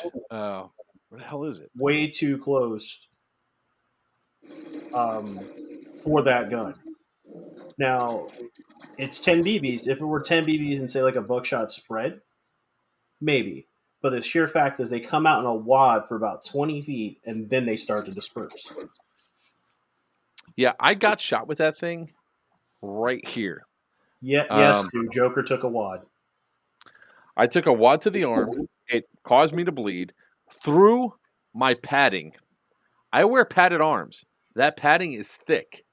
And I took the shot right there. And I'm like, I looked at him and he comes up and shakes my hand and all that. But I was like, that fucking hurt. So I thought it was just an anomaly, right? I thought for a second, I legit thought I got hit with a 40 mic. We had an engagement later on that same game where I came around the corner and I got nailed all right there through my padding. And I was like, ow, fuck, that hurt. Went back over to Sin. I saw Sin. I was like, man, what do you allow? I was like, what the hell is he shooting? It feels like I got hit with like 10, 12, 14 BBs. He goes, no, man, it's only 3 or 6. I was like, no, it's not. And he goes, yes, it is. So we go and find the guy and we go walking up. He goes, oh yeah, it shoots 10 BBs at once. I was like, what? Yeah, I was like, what? I did more research on it. Again, we never had one. It was never an issue. And somebody was commenting about the double barrel of the DT4s. So we're banning them, but I have to put my own asterisks on this. We had 3 of them on the field today.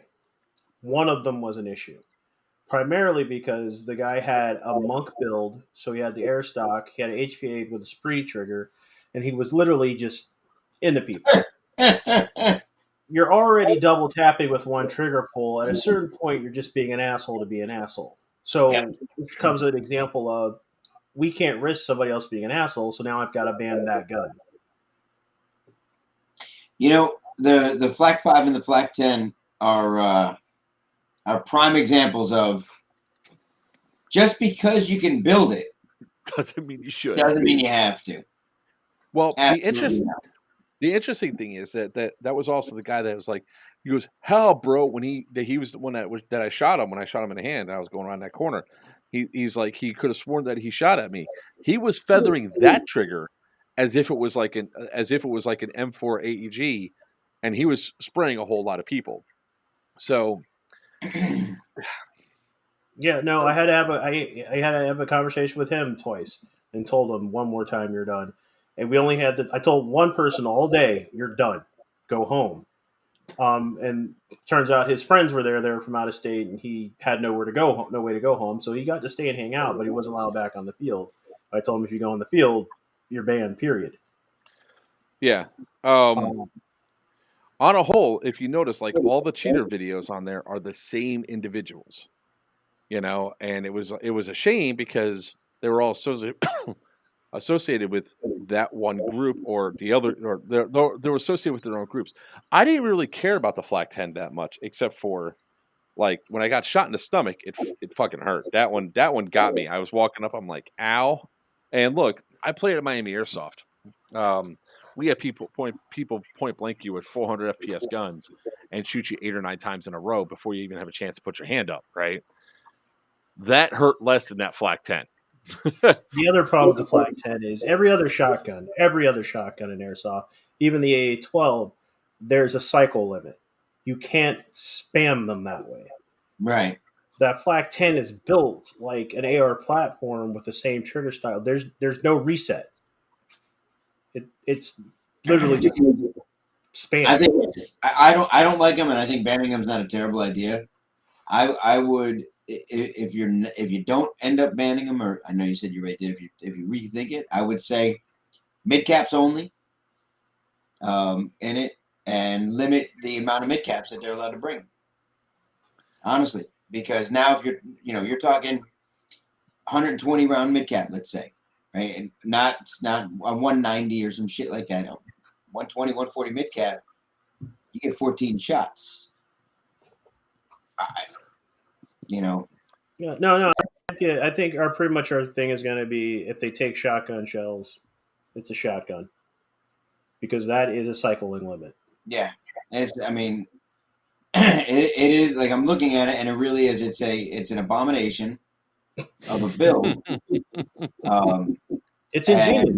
I admire the engineering, but it's like I Jeff would not mind Goldberg that said, thing with at least a 30-foot MED. I would not mind it. I almost would treat it like we treat LMGs, but like Jeff Goldblum said, you were so concerned about if you could, you never stop to think if you should. Yes.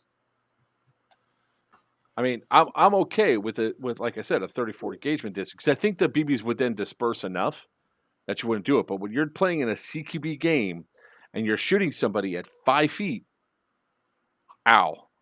Again, it's not a shotgun. It's shotguns are meant for CQB. That's like that thing is just it blew my mind.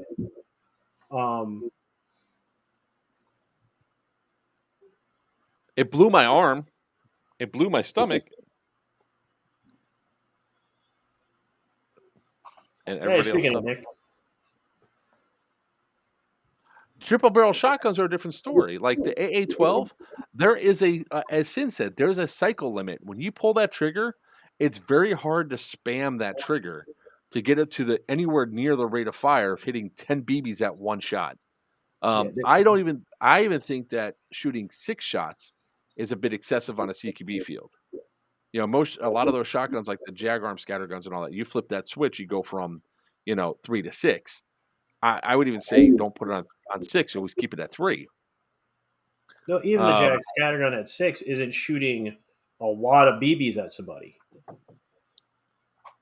No, it's it also, the more rounds you fire, because of the way it chambers the gas, the more rounds you fire, the less energy each round is getting.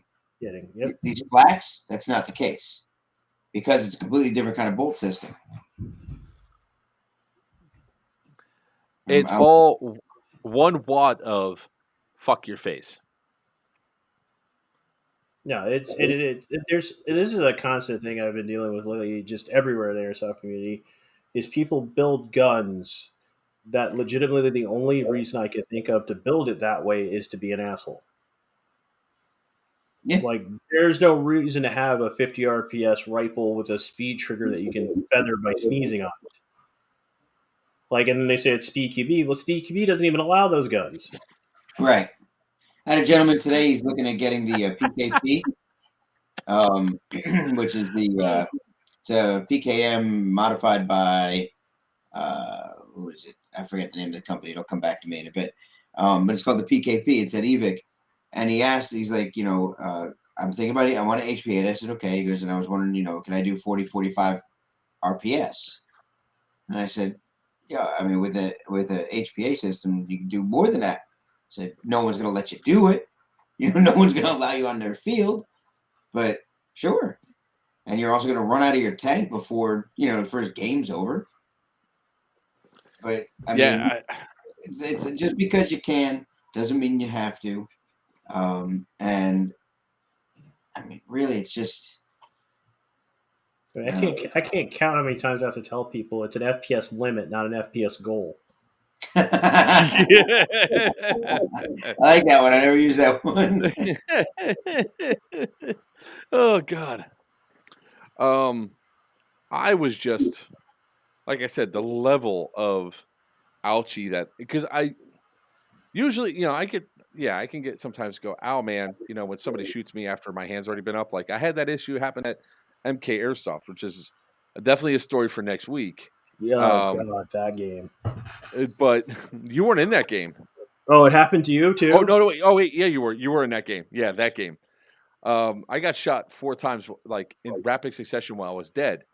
And it was the second time it happened. I was like, come on, man, I'm already dead. He told me to go get some milk.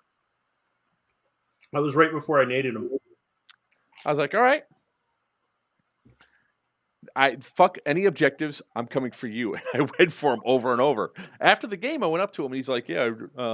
He goes, you guys, tickets still available for Syndicate 2? I was like, yes, they are.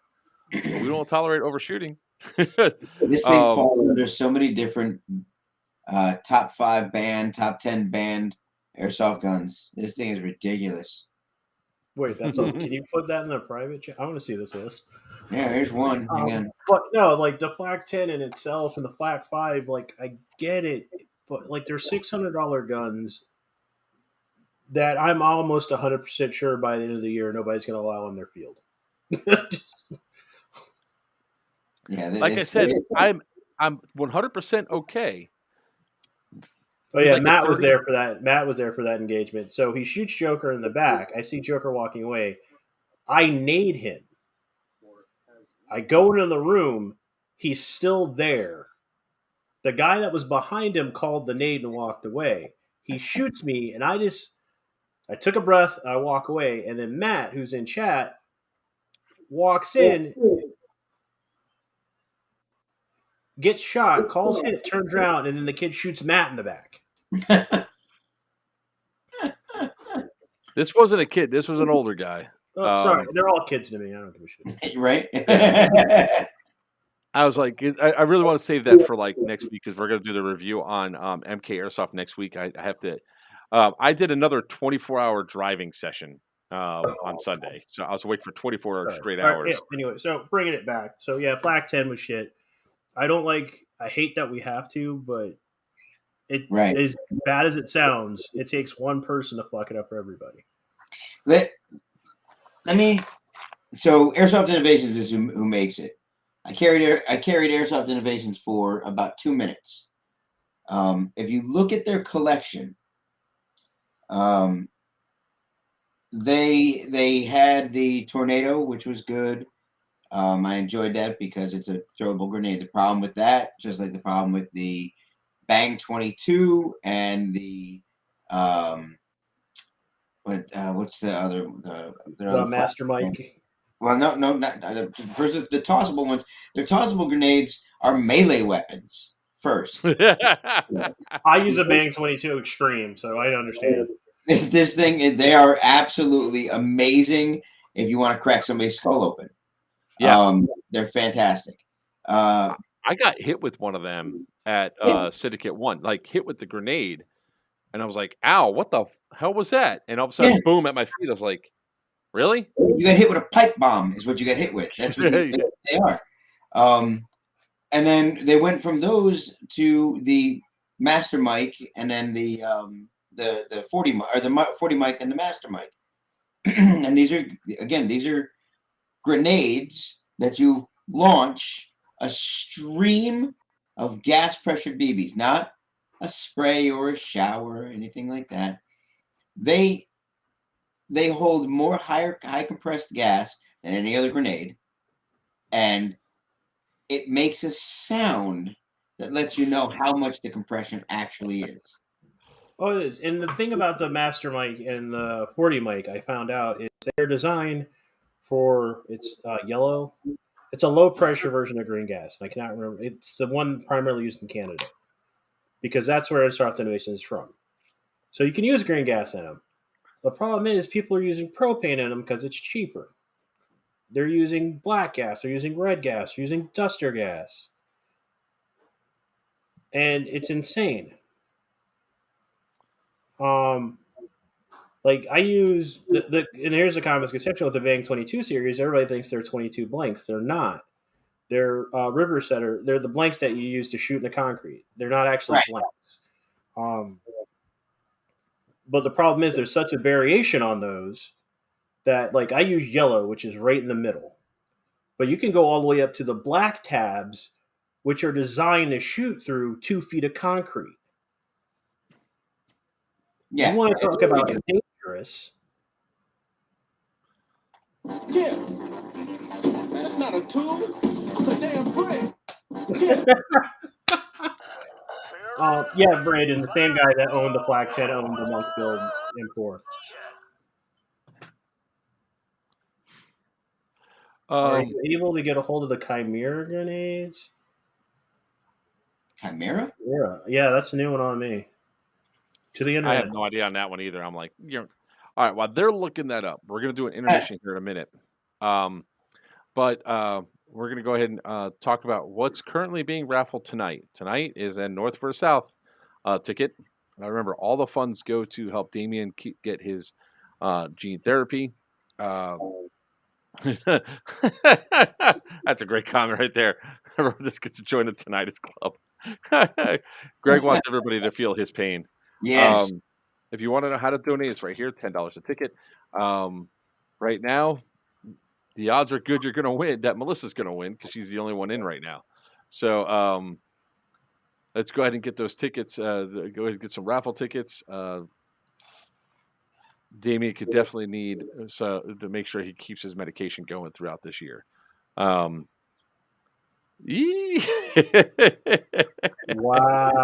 Hey, Papa, remember my grenade idea I was talking about? Yeah, that's exactly what I was just thinking, man. Yeah. Do you have a drawing board? Because you might want to get back to it. Yep, somebody beat me to it. Yep, it'll happen, man. Almost every time. Yeah. But yeah, well, he's. I think it's a little different, but I think there's similarities too. But I think it's a little different. Yeah.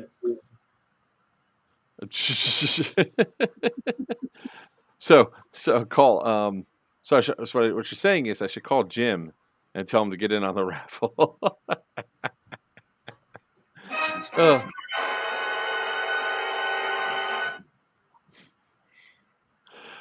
Oh God.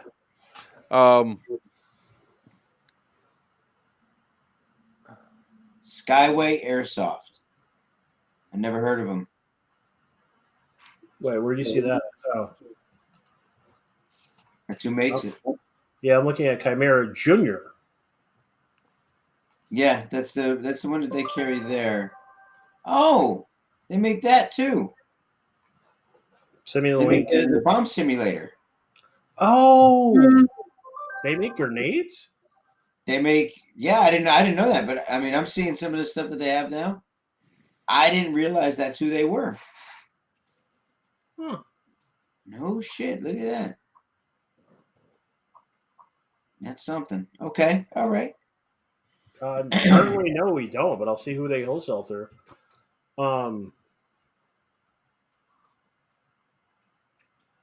There's another grenade that blew my mind. It was like one of the biggest. I'm sorry, you ready? Yeah, I've been ready. While you guys look at and think about that, I'm going to go ahead and put the intermission on. It is, I believe, a 3-minute intermission, so it's not going to be a long one this time. And then we come back, we'll finish up the grenade talk, and then we're going to jump into talking about Syndicate 2, and then finish up with Joker Nap Time. Joker Nap Time? Otherwise known as Papa and the Tech Talk. Tech time with Sin and Papa. Joker's nap time. All right, 3 minutes starting now.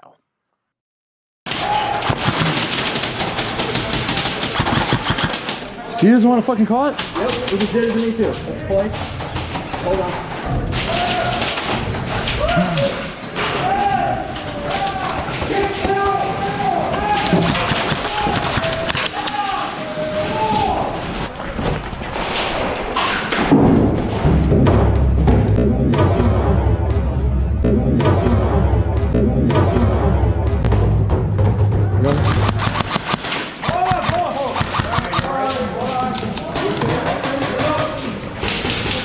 You okay, dude? You okay? Yeah, I'm not. Okay, calm down.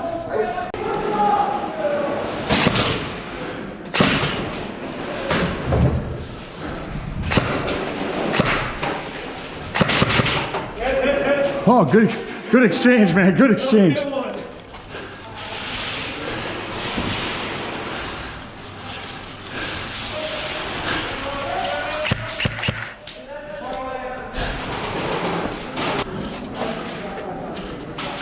Woo! Shit, that was fucking close. I didn't get hit.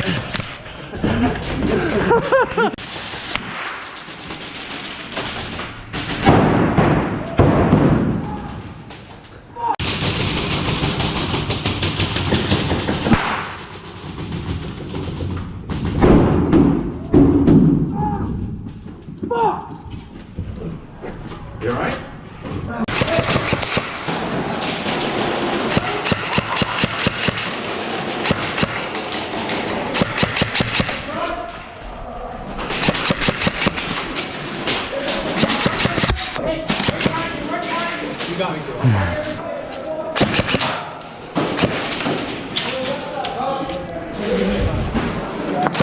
Got it. He's trying to.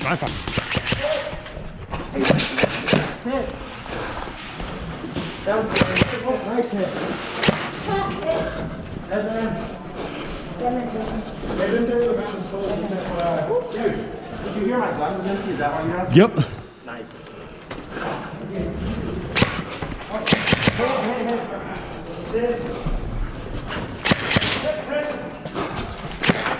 Oh shit, sorry.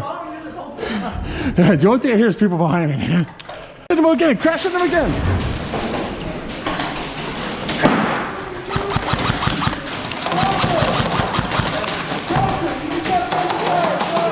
What? I thought it was over there, my bad. Thanks for the grenade. I want to go past you. No, you didn't. I'm shooting you, Rick.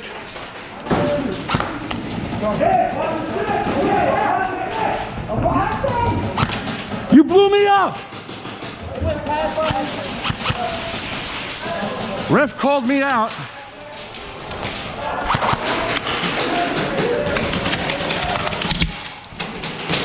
Are you fucking kidding me? I get so upset. Just in time. Just in time. I get so upset. No, that one was just perfect when that happened. I was like, really? Really? All right. So, any other grenades you guys want to talk about before we switch over to The other grenades. I want to show Sin something and you something. Yeah, no, there's two other grenades that I've always been happy about, and it's not in a bad way, but it's in a performance way. And that's 6mm has their dispersion grenades that are spring loaded, and they clam up. The first generation sucked at its job. The second generation was way better. The problem is they make no sound whatsoever, and it just sounds like a bunch of ricochets. And the other one, That's the one you were telling me about, right? yeah, and the other one is the Avatar grenade, which came out with this brilliant concept, and they just either couldn't finish the engineering or ran out of money. But the idea, if you ever saw the Red Wolf Airsoft had a video when they first hit them, were supposed to hit the market. They had like the sound grenade, the actual dispersion grenade, a remote control grenade, one that just did electronic sound. What the hell am I looking at? No, don't bring it up. I sent it Oh, to I you thought guys privately. Oh, well, You dick. I'm trying to share that with everybody. all right. Well, What? What? Uh-huh. When you spend as much time placing orders as I do, you get bored looking at the same old shit. Wait, how does? Oh, okay. Yep. I would Uh, fire. it saved me Way to. some of the coding. Oh man, that's gonna create so many friendly fire incidents. Again, looks cool. Oh yeah. Oh, for sure. Yeah, they actually got it right. I love the safety padding on the legs. You know, Just in case. Safety padding on the legs actually look more like drone feet to me, but hey. I saw there's some. I want some YouTuber. I can't remember which one made a RC car with a Glock mounted to it. And they also made a drone with a Glock mounted to it. Mm-hmm. I've seen that one. Papa, Now I you're have getting something I need to show that may or may not excite Sin, but I got to show it anyway, and we'll see where it goes from there. I'll start here and work its way backwards. I don't know if this is going to matter to you or not. I'm not. Are you I'm not fucking sure. kidding me? I'm not sure if it's yours though. I'm not. It looks like it. 100%. It So- looks like it. Like That's what it looks like. It, with the exception of this here, I'd say that I don't recognize. but It that's should have- metal. I think your barrel was longer, but if you look close, you can see there's a coloration difference between Somebody this barrel. changed it And this. Yeah. I don't see a lot of these that are the metal that are the bronze. Yeah. They were a limited run. And so it and internally speaking, this actually has a it's a clear hop up with a rear wheel, almost looks like a G&G or something like that. The wheel itself.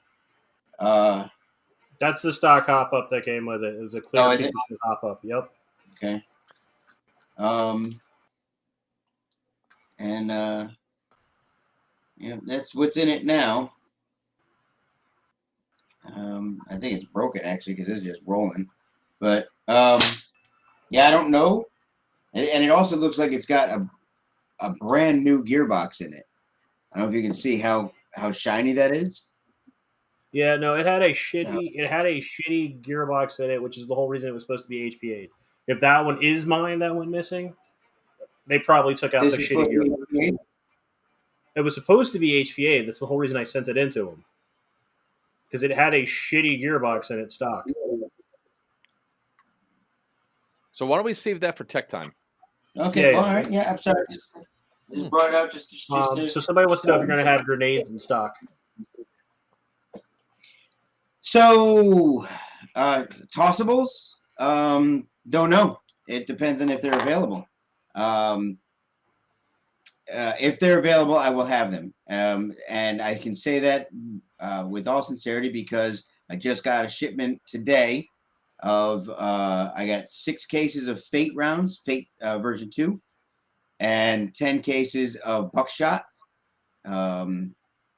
And tomorrow I have all my tagging tubes, 4 of each, 3 different tagging tubes, and the 3 different fists.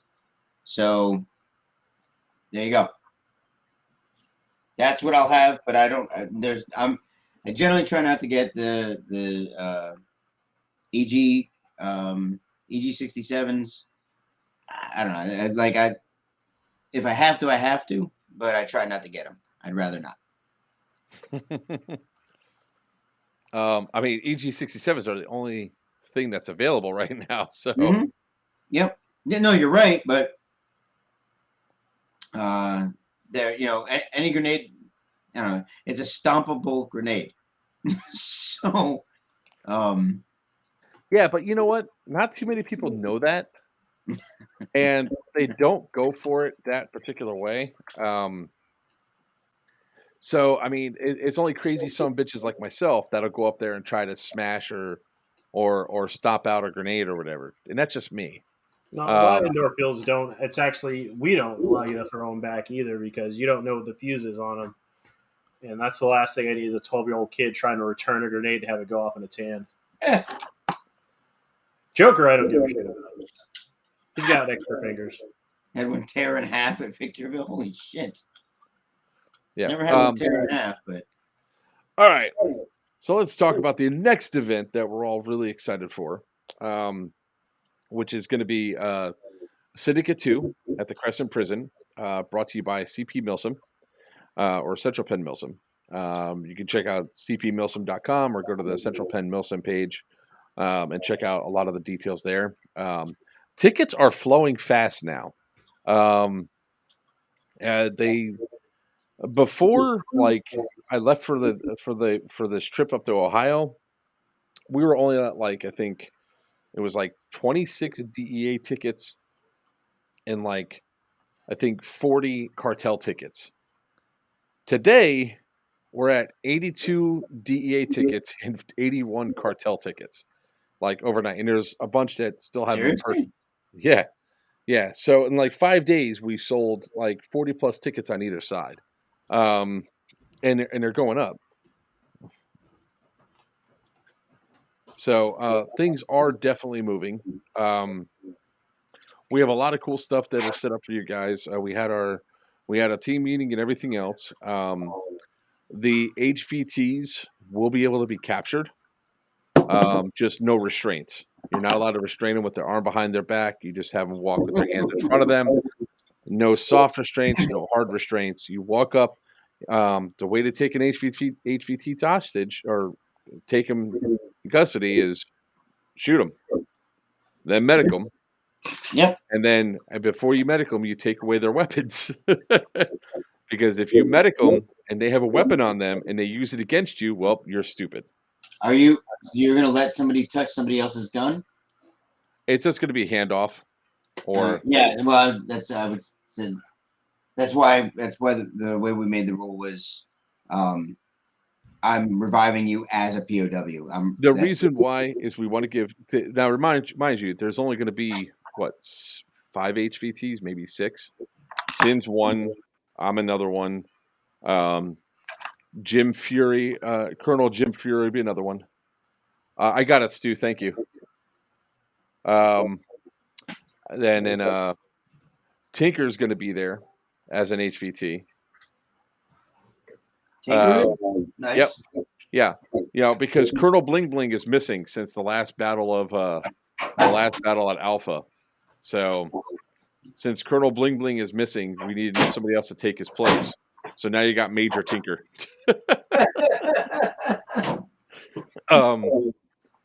And of course, DEA has Alex the Cure as their XO. So those are the 5 offhand I know that you captured. That's what everybody's calling him, Alex the Cure. So that all works excellent for that. So it's going to be a matter of better pat him down when it goes time to take prisoners. Tyler, I mean this from the bottom of my heart. Go fuck yourself. Come to my house trying to recruit other people.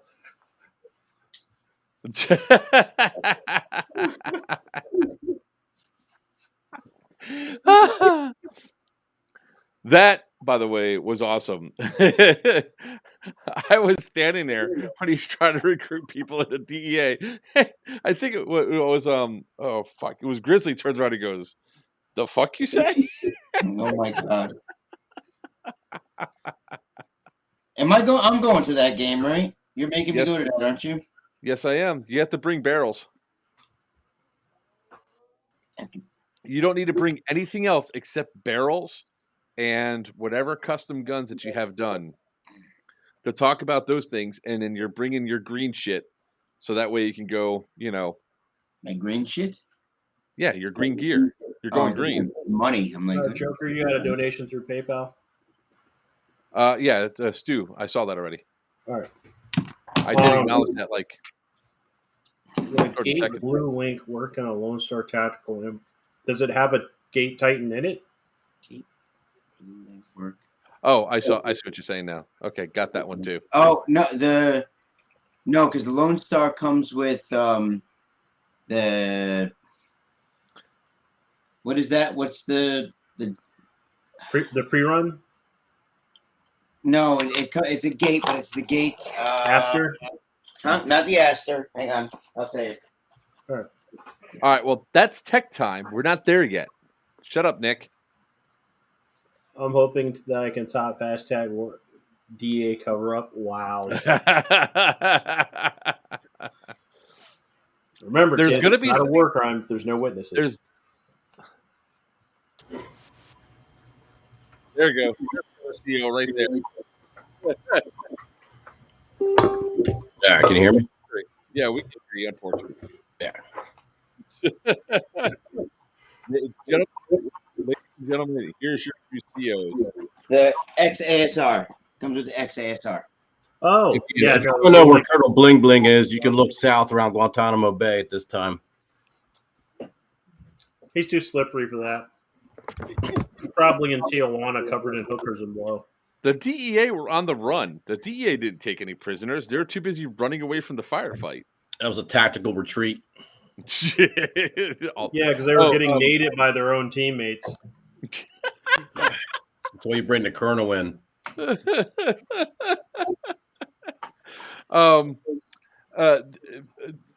Colonel Fury, did you by chance decide if you're going to take Building 7 or Building 8? I believe 8 was what we agreed upon. Okay, so you are going to use Building 8. All right. They took the wrong black guy. They did. That was still the highlight of the event for me. I mean, I if I was Outcast, I wouldn't be like talking too much right now because they totally, even given multiple times, told that I need to go to your boss. They didn't take me. They didn't take Nikolai to their boss, and Nikolai committed suicide inside of his cell. Just saying. Just saying. Yeah, but it was the right Nikolai. They didn't grab some random white dude. Dude, this all right, so talking Jay more. threw more grenades and he shot BBs. That's always just the case, though. The cops were fucked. I still held you down in that cell. You're so lucky. I'm telling you, that gun fired. You know what? As we speak, I'm gonna find that fucking. You're determined. Yeah, no. When I was down, the comms don't work in the tunnels. Did Mercy win me tickets yet? I don't think so. I mean, well, we haven't. We'll raffle off at the very end. So let's see here. I gotta go to those videos. I gotta find it. Crap. That's in 2020. There we go. I am gonna find this. I swear to God, because it was just all of it was just. If you were at the previous events, we're building up upon that. So we have some surprises in for every store for everybody.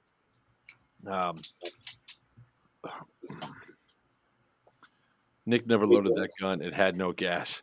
I'm telling you, it fired. I believe you, man. It's okay. Whatever it takes to help you sleep at night. Oh, yeah, it happens to everybody, they say. They make a pill for that now. But yeah, guys, save your tech questions till the tech segment so Joker can, appease his ego by finding some footage real quick. I'm scrolling through. I think the problem is I don't have it on the computer. I gotta search for it. But so the spawn points for this game are going to be alpha, which Cartel will have because they stole it from the DEA. Temporarily. Because the DEA got their shit pushed in all the way back to their Excuse you, Fallout we didn't safe steal house. it. We reclaimed it. It's our land. They were foreign invaders. So yeah, as I was saying, We're a legitimate business enterprise. We purposely clogged the toilets before we left, so good luck. Knowing Bulldog and Wiener, I would not put it past them. Hashtag team upper decker. The Browns finally went to the Super Bowl. Anyways, back to the event. Remember, these are questions. Since we get these questions a lot, let me just basically address a couple of them. There are only two factions you can buy tickets for: Cartel and DEA. That's it. I don't know where people are getting this idea that there's a bounty hunter faction because there isn't one. There are contractors. There's a what? I swear to God, if it's you spreading that rumor, I'll shoot you in the dick. Not me, but I like the idea. The contractors faction is a special invite only, and people keep asking, "Well, how do I get invited to do that?" Well, this is not the fun faction. It really isn't. The Op4 faction is a admin-driven faction that uses Op4 to direct gameplay and to move things along. So there can be periods of time where you're doing absolutely nothing and slinging no busy. There's other times when you have to go in and I guess this is the part that everybody likes. They get to shoot it, go in and shoot their own people they're assisting. So you're saying there's bounty hunters? No, they're the most hated faction on the field. Oh no! I hear what he's talking about, but I hear there's bounty hunter faction too. There is not actually be paid to go take out other people. No, there is not a bounty hunter faction. That's awesome. I like that. I think I might lead that faction. There is not a bounty hunter faction. I mean, we have an attachment of U.S. Marshals working with us, so.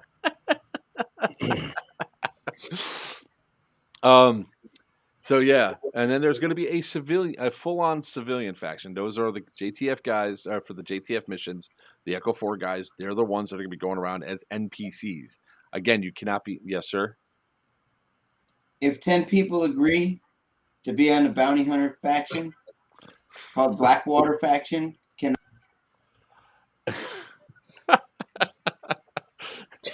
Too bad he doesn't know any sign language, right? So he's like, he can do whatever he wants to. Apple. If you want to be a bounty hunter, join the DEA. We'll make you a bounty hunter badge. We're gonna have a hard time with his rifle build. All I know is Warcry is the only thing happening at the prison. All right, so the balance to go through, the civilians are NPCs. So civilians could be. Is that my gun? No. Anyways, you did a thing.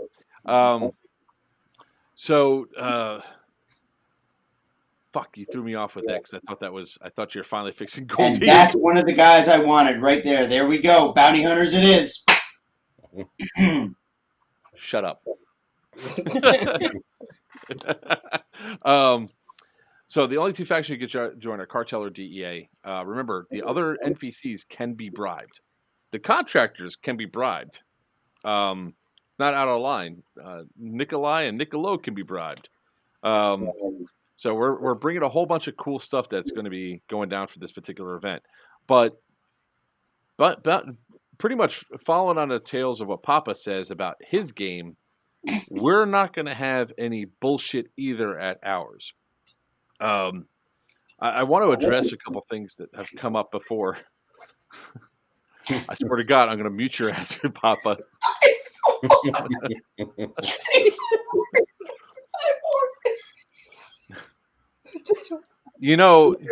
on. I know a way to shut him up.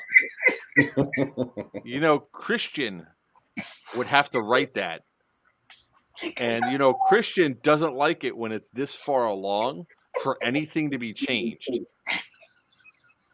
So shut up, Papa. Anyways, Just sign up for DEA and put bounty hunter in the comments, and we'll take care of you. Oh shit!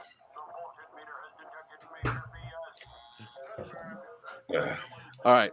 Yeah, sign up for cartel and I make you a hitman. All right. So going on to about the whole rules and everything else, right? I want to address one thing off the bat because we keep getting this every once in a while. Somebody will come in and be a little troll or something else in regards to a particular sponsor of ours.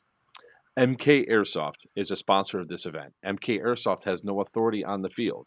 The only thing MK Airsoft is there to do is play and have fun and give us stuff to give to you. To date, MK Airsoft, and by proxy, any members of SRT, has not done anything to break any rules on the field. The only thing that has happened was outside of their control.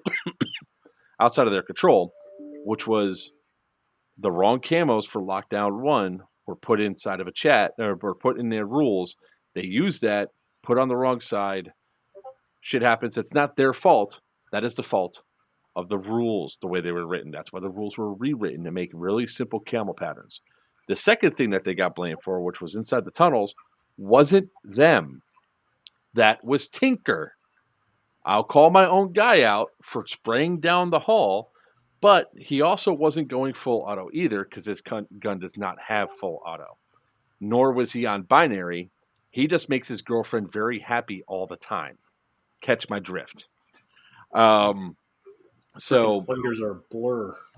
Yeah.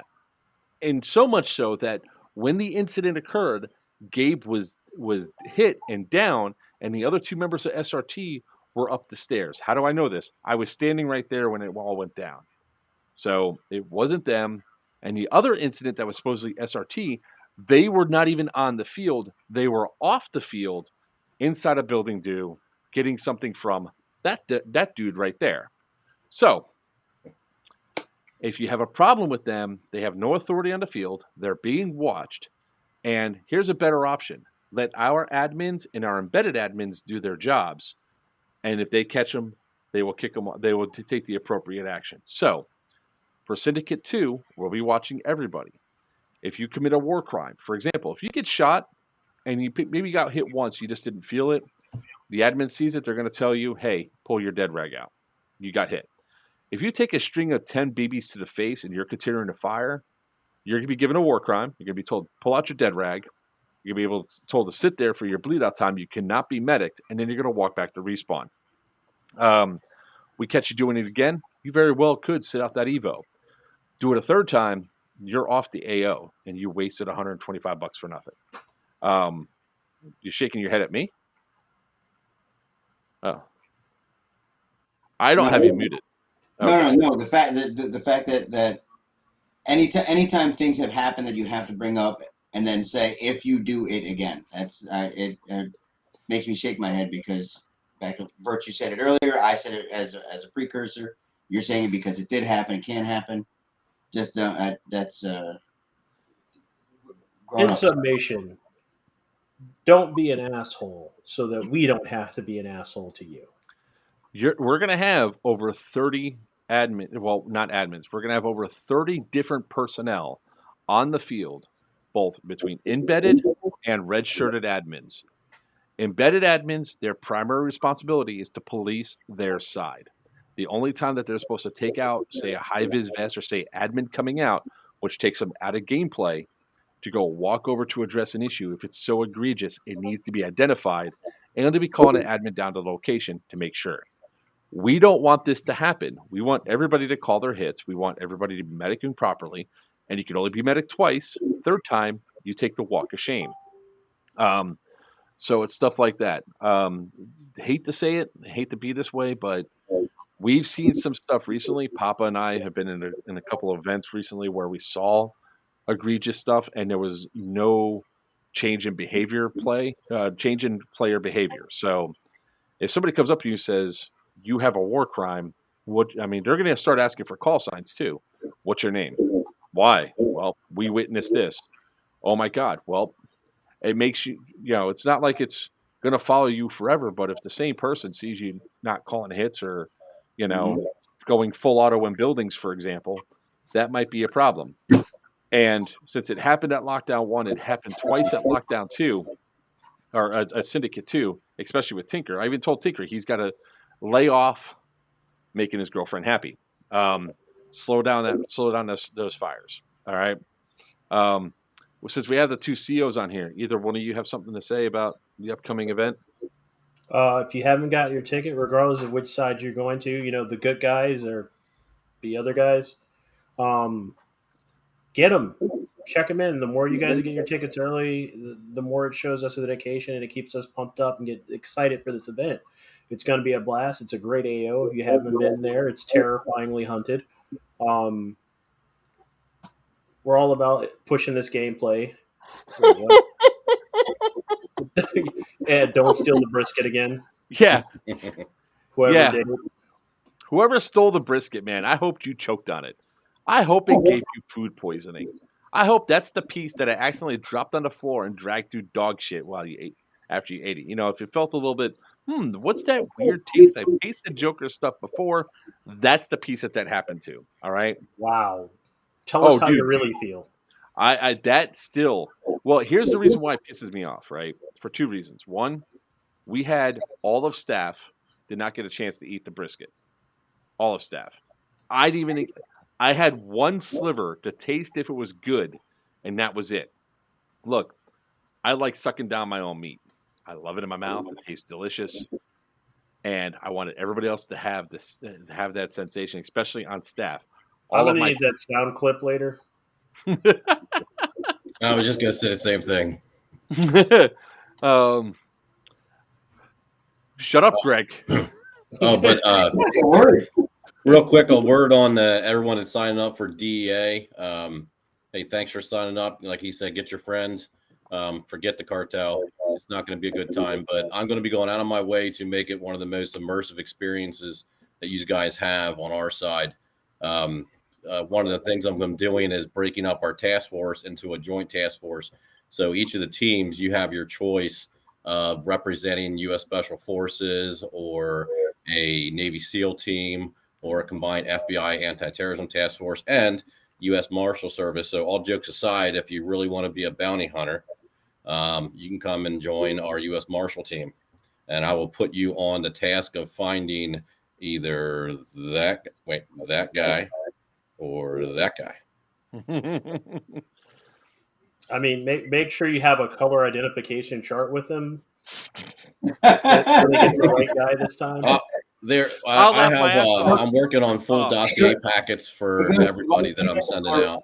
That's your range, light tan to blurple, and anything in between. No. I'll laugh my ass off if they capture a DEA black guy and bring him back. Is this the guy you're looking for? Oh, that'd be hilarious. So, but no, in all seriousness, all jokes aside, all rivalry aside, we do this event for you guys. We are here. We sacrifice time for you guys to have a good time pulling the trigger and having a blast. So, as Papa says, leave your egos off the field when you show up. Get ready to play. There's going to be a lot of trigger time. There's going to be a lot of stupidity, a lot of hilarity. The immersion for this event is kind of up to you guys when you take the field, to be honest. The staff does the best they can. We push it as best we can. But in the end, it comes down to you guys. If you guys want to stay in, if you guys want to fight it out, if you want to go for it. Ball's cold this time. It shouldn't be, and it's not going to be. We're just going to keep that mindset. To jump in on that too, for all the players signing up, and I say this too because I've been doing reenactments for 15 years now, and the same thing I tell everyone that shows up to events is whatever you put into it is what you're going to get out of it. So if you expect to come in there and get a full immersive experience and everything, you have to do the same thing for the guy opposing you. So if you're getting hit, I mean, take the hit and act it out. Start screaming, roll around the ground, get out of the way of the action. You're going to expect that the same if you come around the corner and got half a squad right in front of your barrel. So, it's a two-way street there. One thing I have to add overall, I know I shouldn't have to say this because everybody reads the players packet. read the goddamn player's packet. Yeah. Definitely do that. There's going to be some helpful information in there. Something just came through as we're talking about this. The overnight situation for Syndicate 2. There is a hotel block. It's actually listed up on the Central Penn Milsim page. I'll make sure it's front and center again. It's the Courtyard by Marriott. You can go there. You can camp out. Camping is free. It is first come, first serve, and the campsites will be segregated again. Whoa. Also, my food truck will be there. Can we use different phrasing here? Yeah, man. What's up with that? Segregated. Jeez. Evidently, there's only going to be 2 tents off. That's one area. Everybody else will be everywhere else. And the hammock. Don't forget the hammock. The hammock. No, we're going to segregate for the 3 main factions. So the DEA and Cartel each have their own. The OP4 and staff will have a third location for that. So you'll have your own groups to build your camaraderie and everything else. Yes. It is nicer than the last hotel. And I haven't seen the new hotel, but I can tell you it's nicer than the last hotel because there's no way there's a hotel on the planet worse than the last one. I don't know, man. Red Carpet Inn was pretty sweet. Okay, the AO was a nicer hotel. Hold on. It was not. It was the Red Carpet Inn. That's what I said. I thought you said the Red Roof Inn. I was like, no, the Red Carpet Inn. The video that my guy took of the Red Carpet Inn looks like a cut version of the AO. You could easily bleed that video in to shots of the AO, and you'd never know the difference. Yeah. Wow, that place was. Oh, look, and I will always apologize for what happened with that. Right, you know,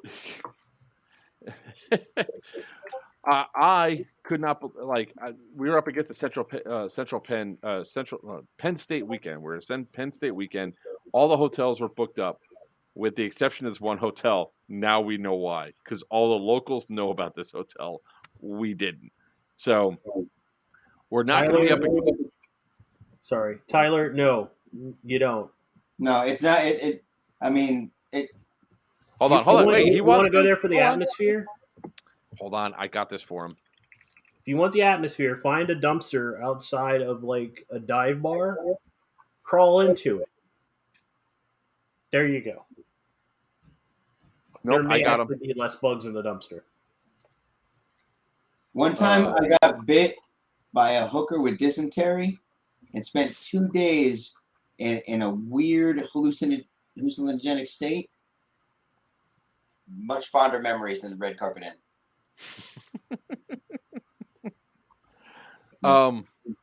And I felt cleaner too, so it's. Yeah, I saw the name and I was like, this could either be amazing or an absolute train wreck. Hey, it was a train wreck. Yeah, it's we have some cool stuff that's going to be coming up there. Fort Hood barracks are better. Hey, I lived in the barracks in Fort Hood. Got a higher chance of survival. They are better. Hold on. I'm gonna find this fucking hotel for him. He's not wrong about Fort Hood barracks. Man. I was there in the World War II barracks for a while. Those were nicer than this hotel. Fort Hood barracks, the only place where you could fart in the one Red Carpet in Altoona. Was the Red Carpet in? Red Carpet in Altoona. They don't claim it any longer. That's the problem. I don't think the city wants to admit they have it. Right.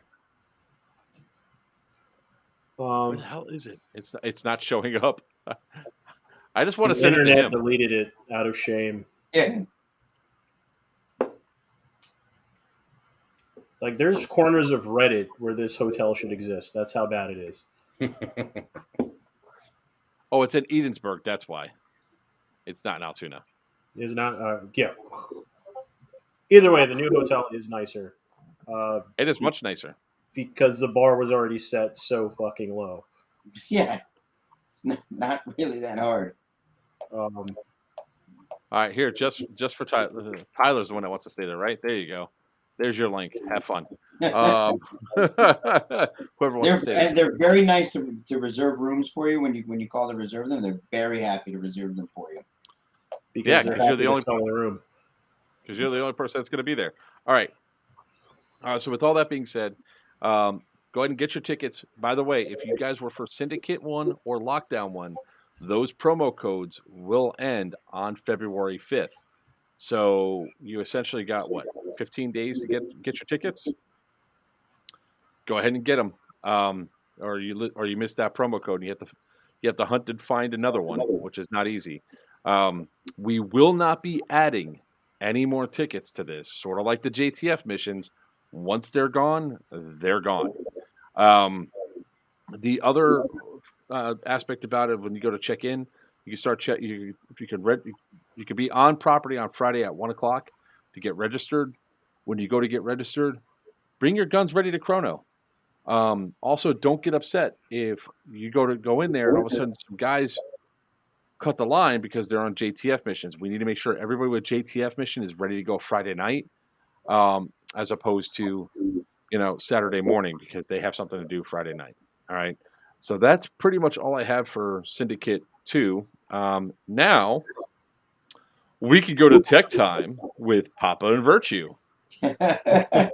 Actually, Jim could be a part of that too, because evidently that's the whole thing that he does is gets guns, builds them, and tinkers them together. And I'll just sit here and be quiet. Yeah, I'll stick on for like another 15 minutes or so, and then I got to bounce off to work. While we wait for everybody to wait till the last minute and then put their questions in, guys, please go ahead and put your questions in. I have to both thank and chastise Sin for something. So the ASLs, again, thank you very much. Guys, so far so good. Kilo, Romeo, Foxtrot, and what the hell? What's the other one? Whiskey. Thank you. Kilo, Romeo, Foxtrot, and Whiskey. The ASLs, so far so good. All fantastic. 2 of those are built for 45 conversion. They actually have a magwell adapter to put in for 45, and they come at a lower FPS. I know how they accomplished this. They took one apart, and the cylinder is ported about that big. It's a giant port in the cylinder. That's how they did it. Rather than change springs or anything like that, they just humongous port in the cylinder. So thank you for that. The price point is great. Guys, get you in there. What comes with a D-hop barrel? Give me 1 second. I'll finish this. I'll tell you.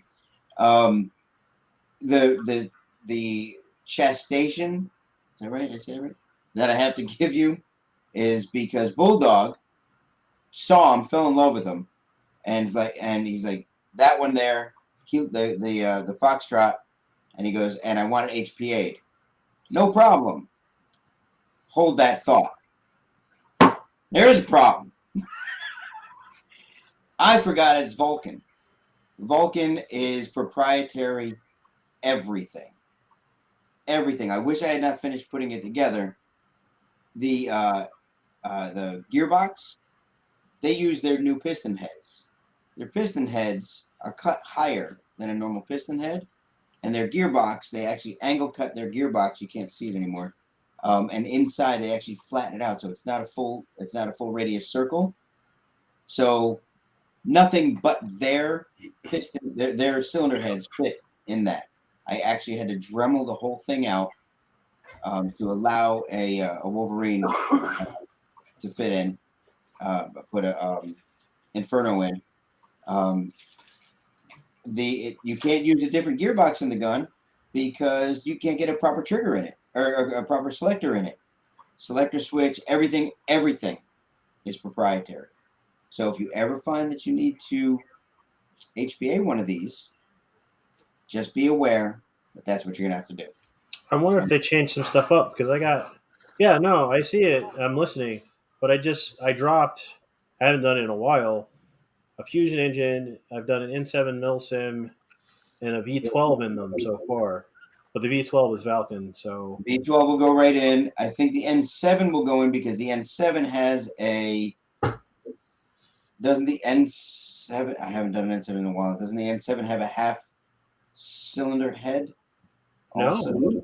or is it complete?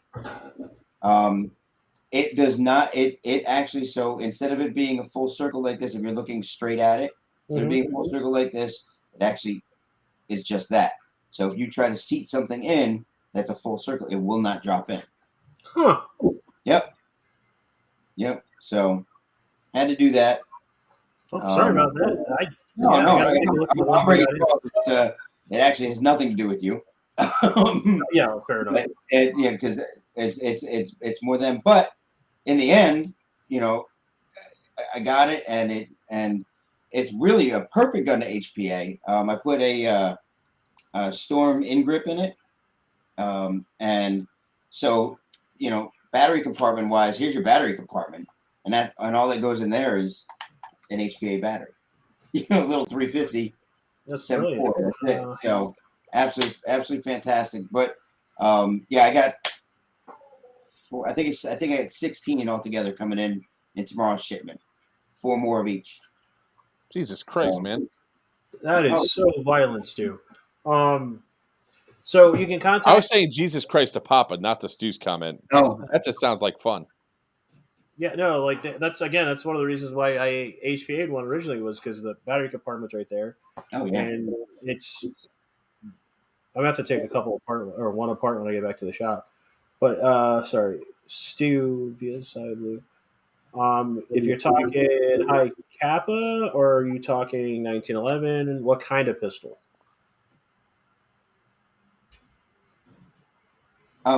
Sorry, I just had an idea, and I'm not gonna say it now. Saying I'm gonna run it by you later.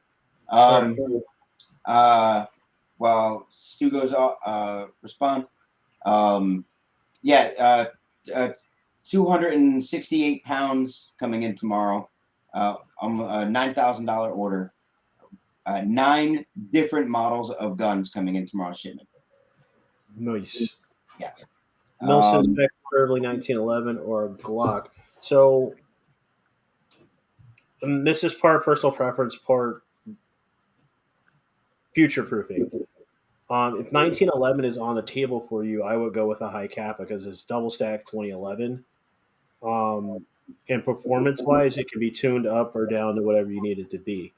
I can do the same thing with a 1911, but then you're stuck with a single stack mag. Glocks, I hate working on them. I will work on them. My prices for Glocks are more expensive because everything inside of a Glock is connected to the trigger housing. And if you do not put it all back together precisely, you're going to spend an hour taking it apart to figure out what the hell and which spring came undone. I just got, like I said, I got parts to actually build a Milsim cap for somebody who changed their mind at the last minute. We can talk pricing and everything else on the page.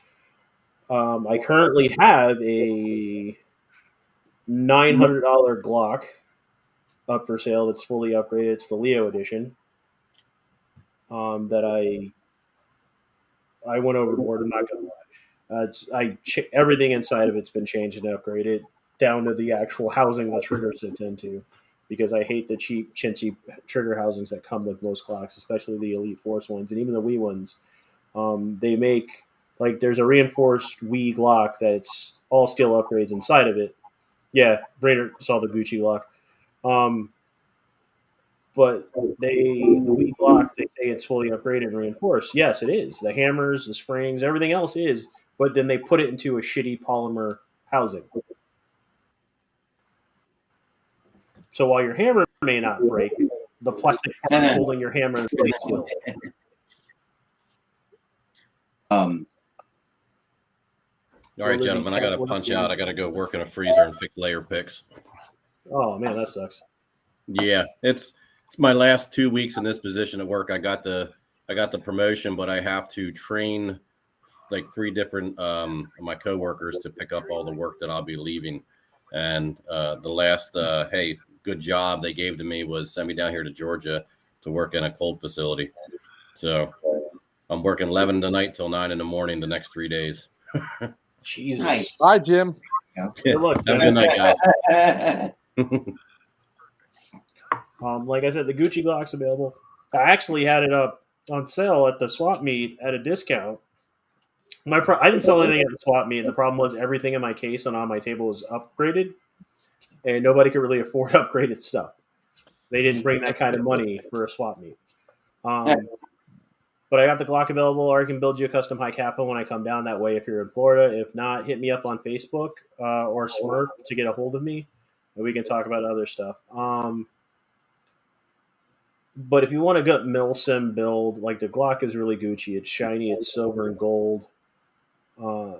Blackout high kappa is generally what I recommend for the double stack mag.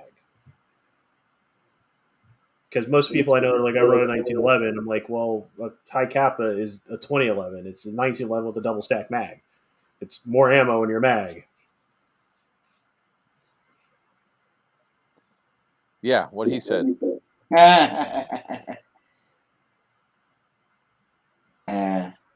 Of course, Magpie says shiny sounds nice.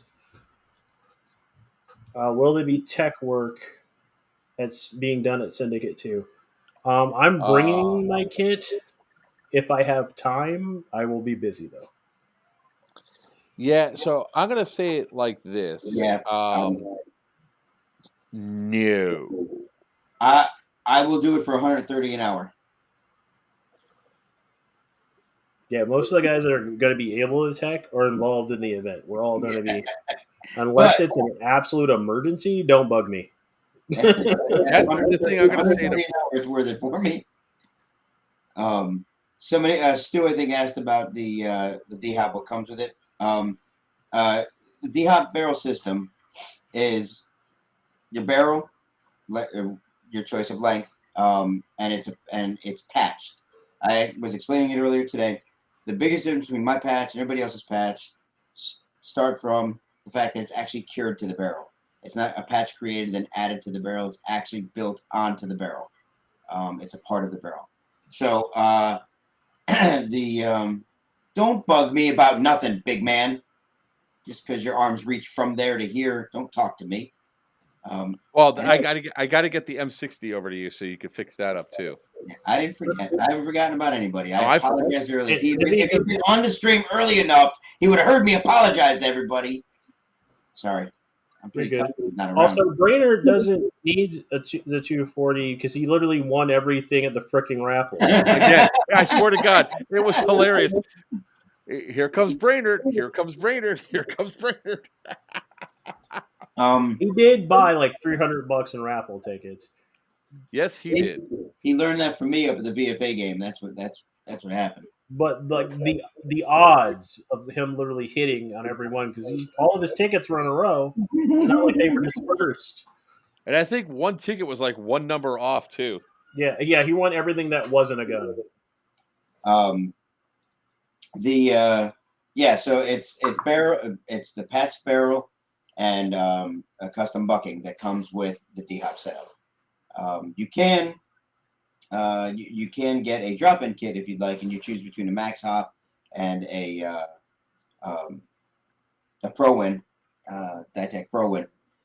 I prefer the Pro-Win as a more universal fit, and it's a great thing without being overcomplicated. Have you gotten the Pro-Wins to work in the MTWs? In the what? MTW. Oh, what, the Phoenix you're talking about? Yeah. I actually put one Phoenix in, and did get it to work, but I've only ever put one in. Because I've got my Phoenix. I'm bringing my MTW down when I come. Because I found out last time we played that my patch that I had in there came undone, which is why my gun was shooting like crap. Well, all right. I guess I wonder if anybody down here might have a patched barrel for you. Yeah. Nope, not at all. Not at all. I don't know. I'm not sure. But yeah, so not to toot his horn, because I think he's here in chat, Rage, that cloak suppressor system, I put it on my MTW. Yeah, that was fucking stupid. That was fucking could not tell stupid. I was shooting. Yep. Like, people kept asking me if my gun was working when they were right next to me. Yeah, I would shoot a wall, and they'd be like, oh. I will say, I was the first U.S. shop, actually, I think first U.S. or first shop to actually carry his cloak system. It was before I even had the physical store. It's when I had it up at the field. And I had a couple guys put it in, and it worked better than I wanted it to. I'm 100% on board with you guys. Rage, hold on, sorry. Rage is commenting on the stream. Why is he on my stream? Guys, if you are watching on either my YouTube or my Facebook, get over to the Players Want It channel. We can't see those comments. I'm not paying attention to that. Nope, we're not. Brandon, they vary in price depending on which. Now, Mark, did you get the full system, meaning you got the tracer? Okay. That was what was on the that ARP 556 that you guys saw in the video, and it reduced the noise on that by about 50%. Not even gonna lie. The tracer unit they have on there, I think, is equivalent to the Brighter C. Because they were shooting bright out of the barrel. Smurf, can you post my Facebook in chat for me? So the video Joker showed earlier when we were both shooting at that one guy, you can't tell I'm shooting because you can't hear my gun shooting. Yeah, here, I'll pull that back up again. I mean, listen, this is how stupid sick it is. Like, I think Brainerd's gun was the only one that was quieter. I didn't realize he was firing his gun either.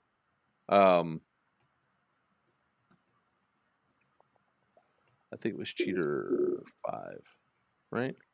But yeah, no, I actually used Brainerd's. He brought his up for me to test. I felt bad. So I've been running the Navi Boy system on mine, and we called it the mouse fart gun after I put it on.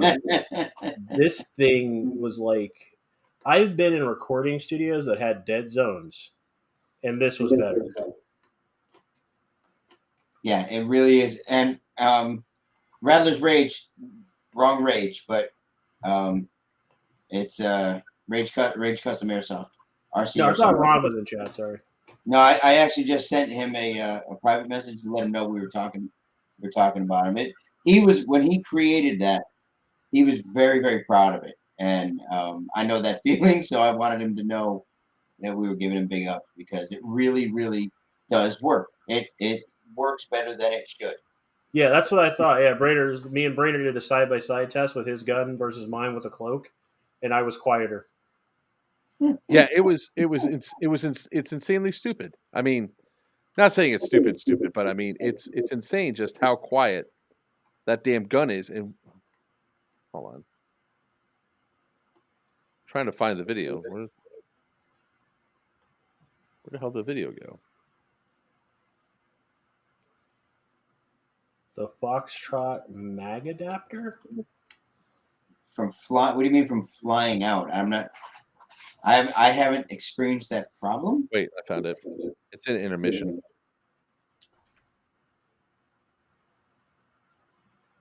Yeah, it does. It doesn't have a BB catch. You talking about when you take the mag out? Yeah, I mean, that's not on the mag itself. That's the Hop-up. That's a hop-up unit. Yeah. What's up, Rick? By the way, I saw you chime in twice from 2 different locations. Wait a second. You know what? I think I have a better option of where it's at. Give me 1 second. I'll find it. It was at MK Airsoft because I think I was recording while you were shooting it during the prep for the game.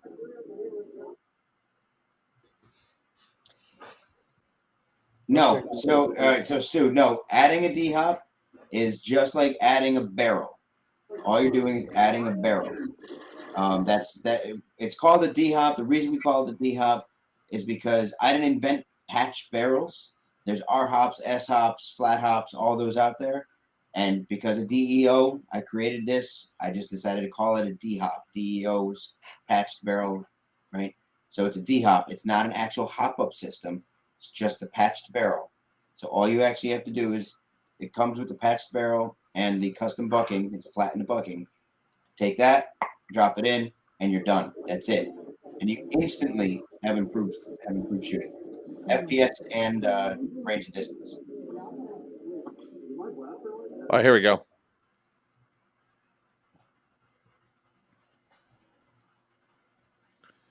So I'm standing right in front of Sin. Let's do it this way. Yeah. That's highly strategic. Yeah, I'm gonna have to switch. Is my blaster lighting? Yeah.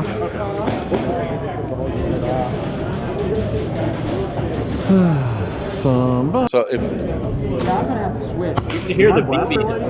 Yeah. yeah, that's what that was. Is that the I know gear pack that you run? Nope, that's highly strategic. Yeah, I'm gonna have to switch. Is my blaster That was it. lighting? Yeah. That was the gun. Trigger click and the BB slap. Somebody. It's not lighting them up. Yeah, mine isn't either.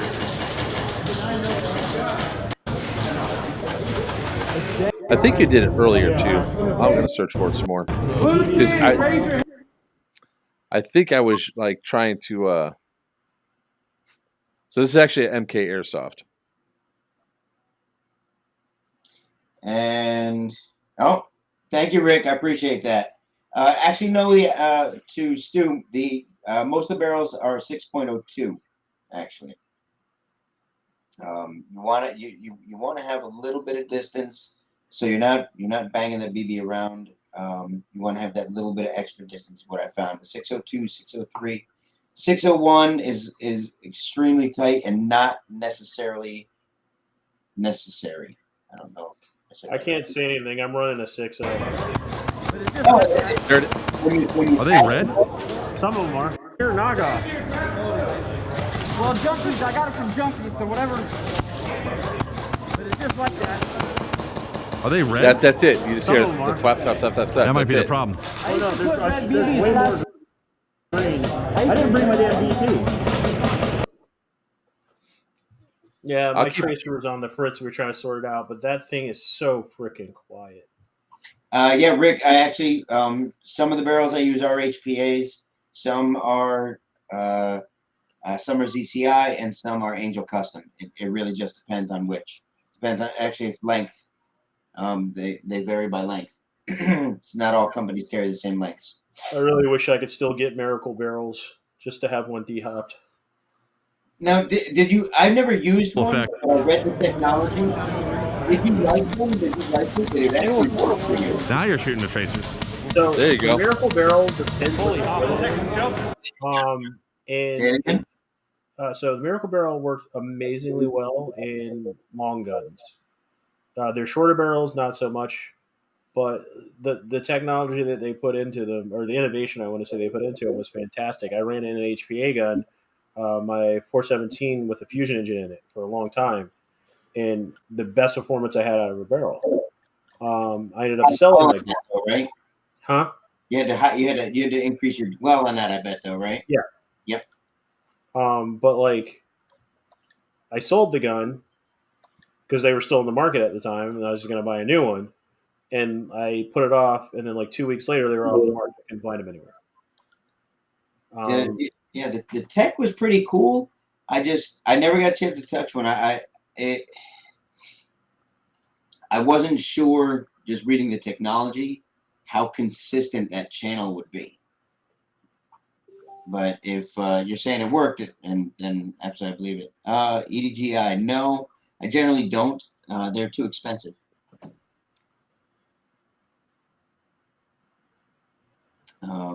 I will tell you, most barrels are steel cylinders. I saw a bunch of people arguing about it online. I see it all the time because I'm constantly reviewing, DHOB questions and stuff like that. A steel cylinder is a steel cylinder. Excuse me. They're not bent. Very few barrels come QC'd incorrectly where they're bent, so they're all straight. Some are polished a little bit higher than others, maybe. And so a stock, super high polished barrel will carry the air better than one that's not. But I will tell you that I've patched everything from a brass barrel to, I'm trying to think I think I did an EDGI. Actually, I did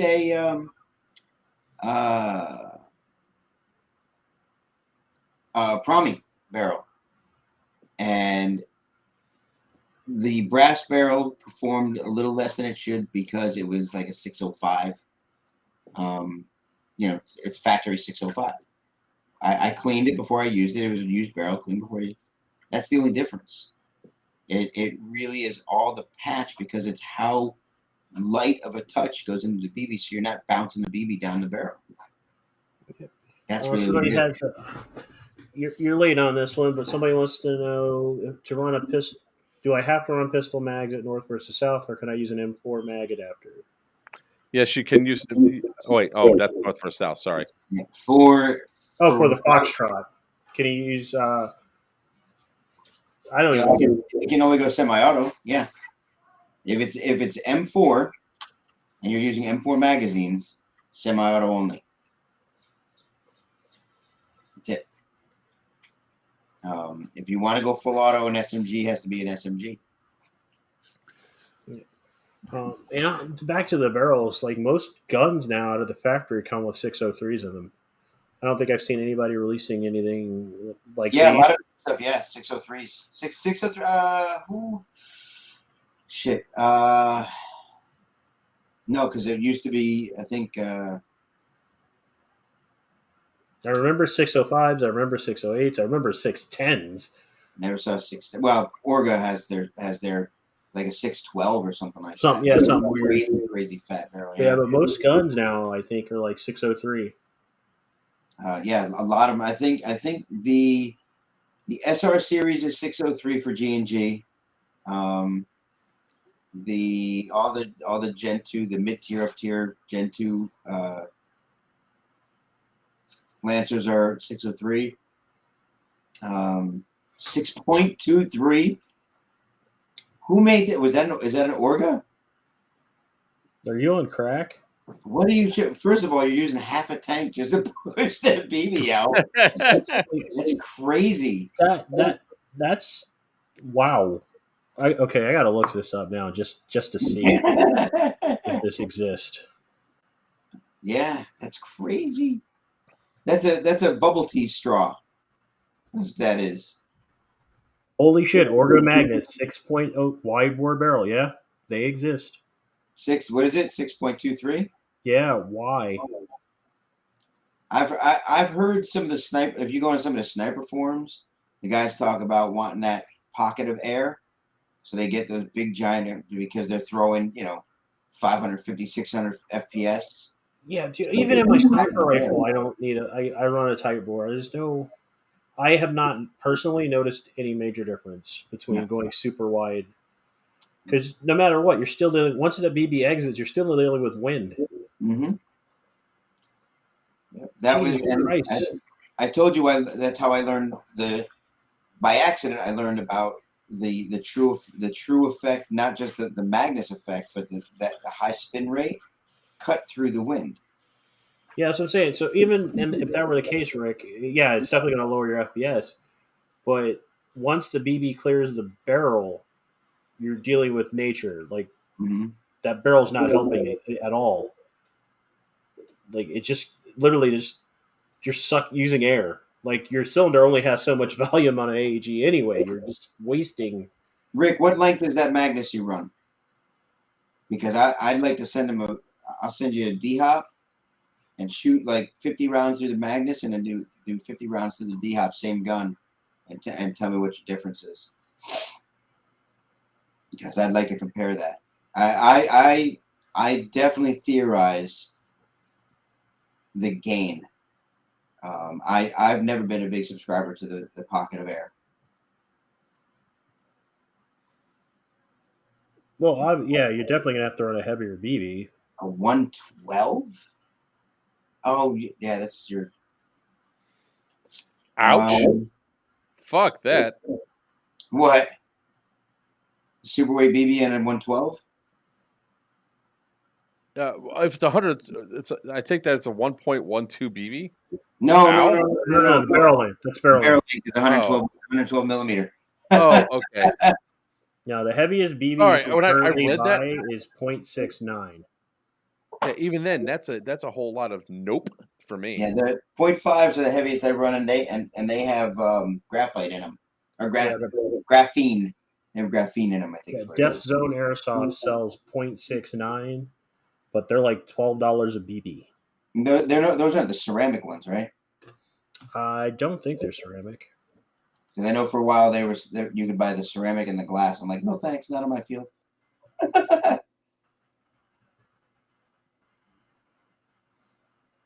Yep. Thank you, Dave. That's very, very true. Yeah, they're ceramic. They are ceramic. Yeah. The No thanks, man. Even then, ceramic. Let me guess, another no, Airsoft you don't Innovations want to thing. buy ceramic BB. No, it's Death Zone Airsoft. It's not even Airsoft Innovations.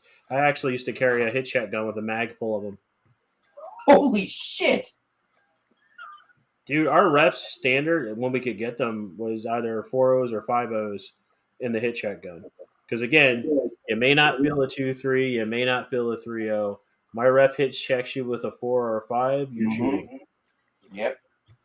Yeah, you will, and I don't care how slow that BB's moving. That density of a BB, you feel it no matter what. G36. Yeah, you can put it. Anything that will take an AEG barrel. That includes quite a few snipers as well. Anything that'll take an AEG barrel, I can put a D-hop barrel in it. Well, I know why they brought it up. You're not going to make me flip out on the G36C again. You're poking the badger, and I get it. Fuck you both. That's very funny. Oh, Bunch of funny guys. Yeah. Let's talk some more about this about this carbine here. This Scar C. Yeah. Sin wants to talk all about that carbine. Is there anything else? Oh! Just thought I'd throw this one out there while we're talking about this. I got hit up by a young lady from Indiana.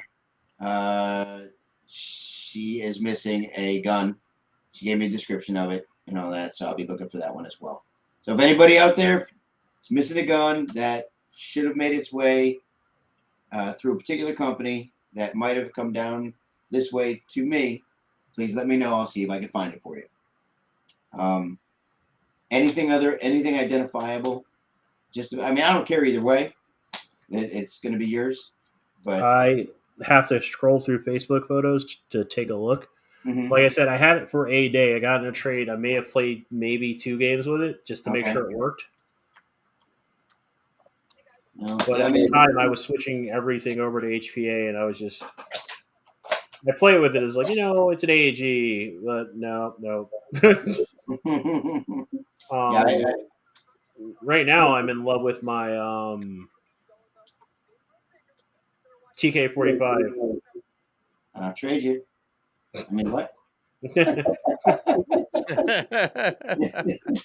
fell in love with that gun. My only issue right now is loading the mags is a pain in the ass. Holy shit, we're at 3 hours and 14 minutes. Wow. Yeah, you guys, when you guys run tech time, you guys just and that's fine. You guys have your fun. You guys are still trying to get in on the raffle. Remember, it's for a ticket for North versus South. Here's the way that you guys can donate to get into the raffle. All of it goes to help Damien get his gene therapy medication. Oh my God, this has a battery in it and it's plugged in. Color me surprised. Well, I'm guessing that this is not one of your batteries. Nope. It's just call me kooky. Sure that's not one of yours? No. What? That's one of Braxton's. It's an RC battery, for crying out loud. All right, I'll be right back. I have to go check on something. No wonder. There's a way that you guys could donate. Remember, everything goes towards Damien. I would love to break 10,000 tonight. Abomination. Abomination. Are the batteries even alive, or they're long dead? No, I don't know. I can't even tell. This thing. No, I can't even tell. I don't know.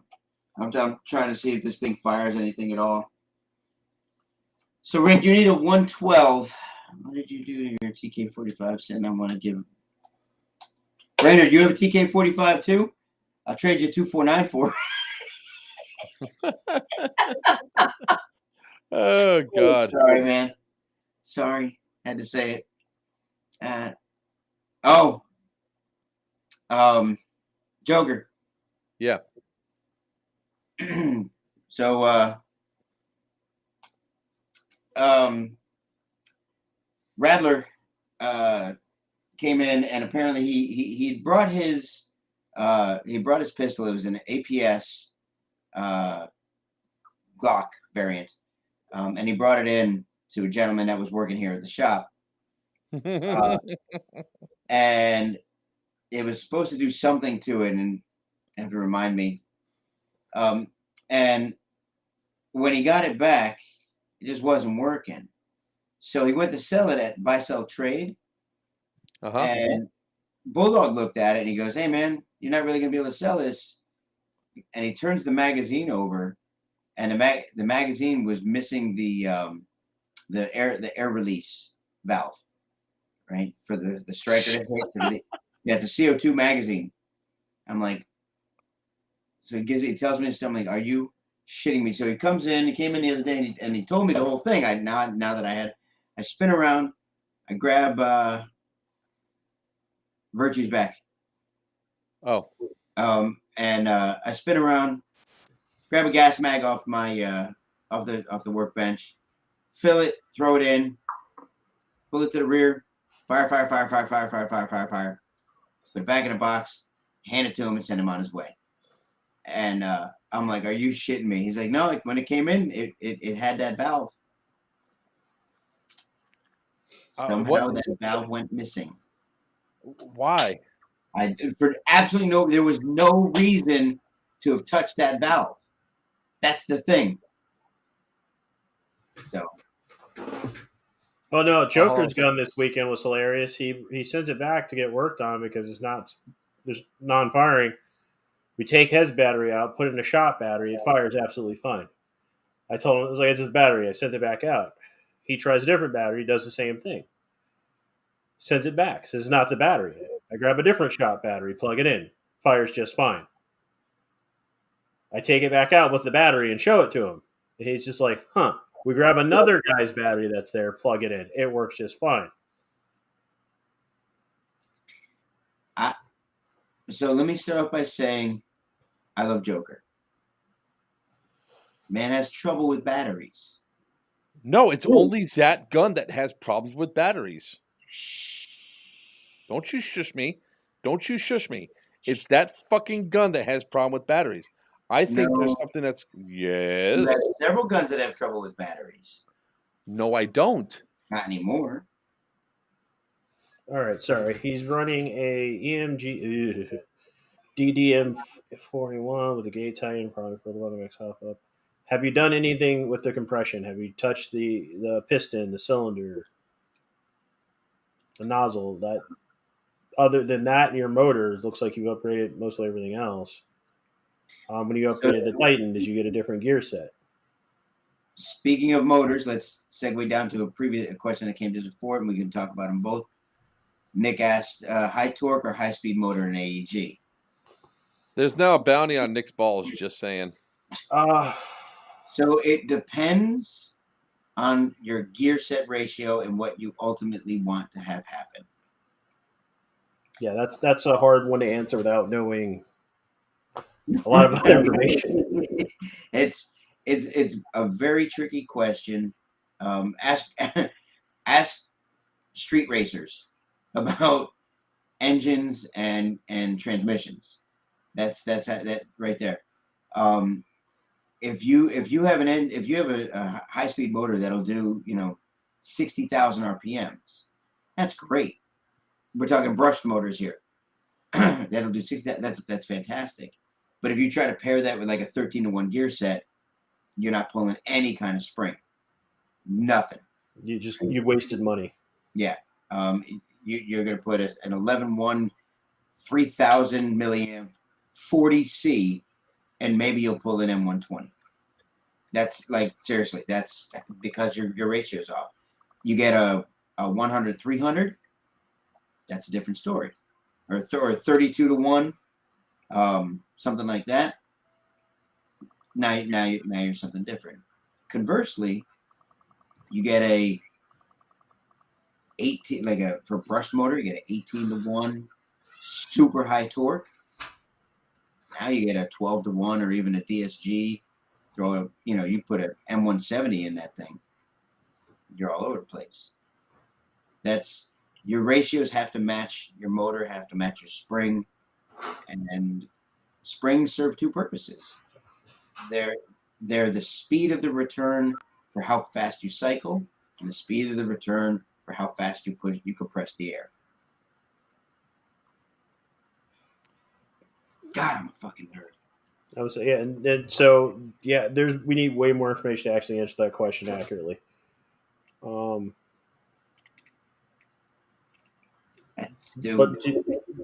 Brandon, to answer your question again, the same thing applies. It's one, you bought an EMG. My condolences. Mm-hmm. But it really depends on one, what do you want this gun to do? Your gear set. If you touch the compression, nothing on the compression yet. Did replace the nozzle to a double O-ring. What the DDM4 is a 13-to-1 gear set? You sure? That's weird. Yeah, I don't. I mean, it is EMG, so I don't know that to be fully accurate, but let me look it up. Not calling you a liar. I'm not even saying you're wrong. Yes, you are. That Don't call does our seem fans odd. liars. That's reserved for you. Yeah, it seems odd. That's all. But if you haven't touched the compression kit, Lonex makes a great compression kit, which includes piston, cylinder, and a the mushroom shaped cylinder head. I can't remember what the hell that they named it. Palm. Yeah, that one.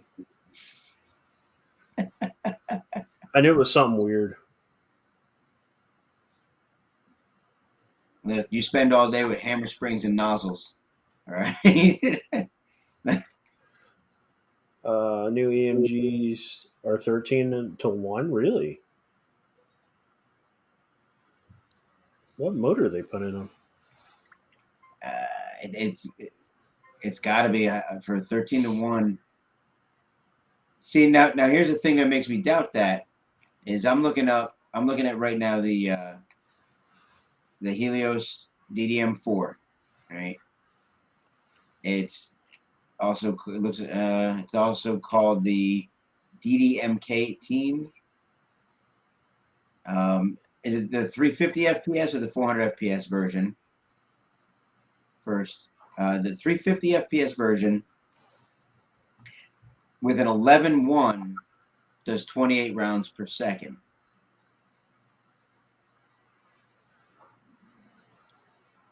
It's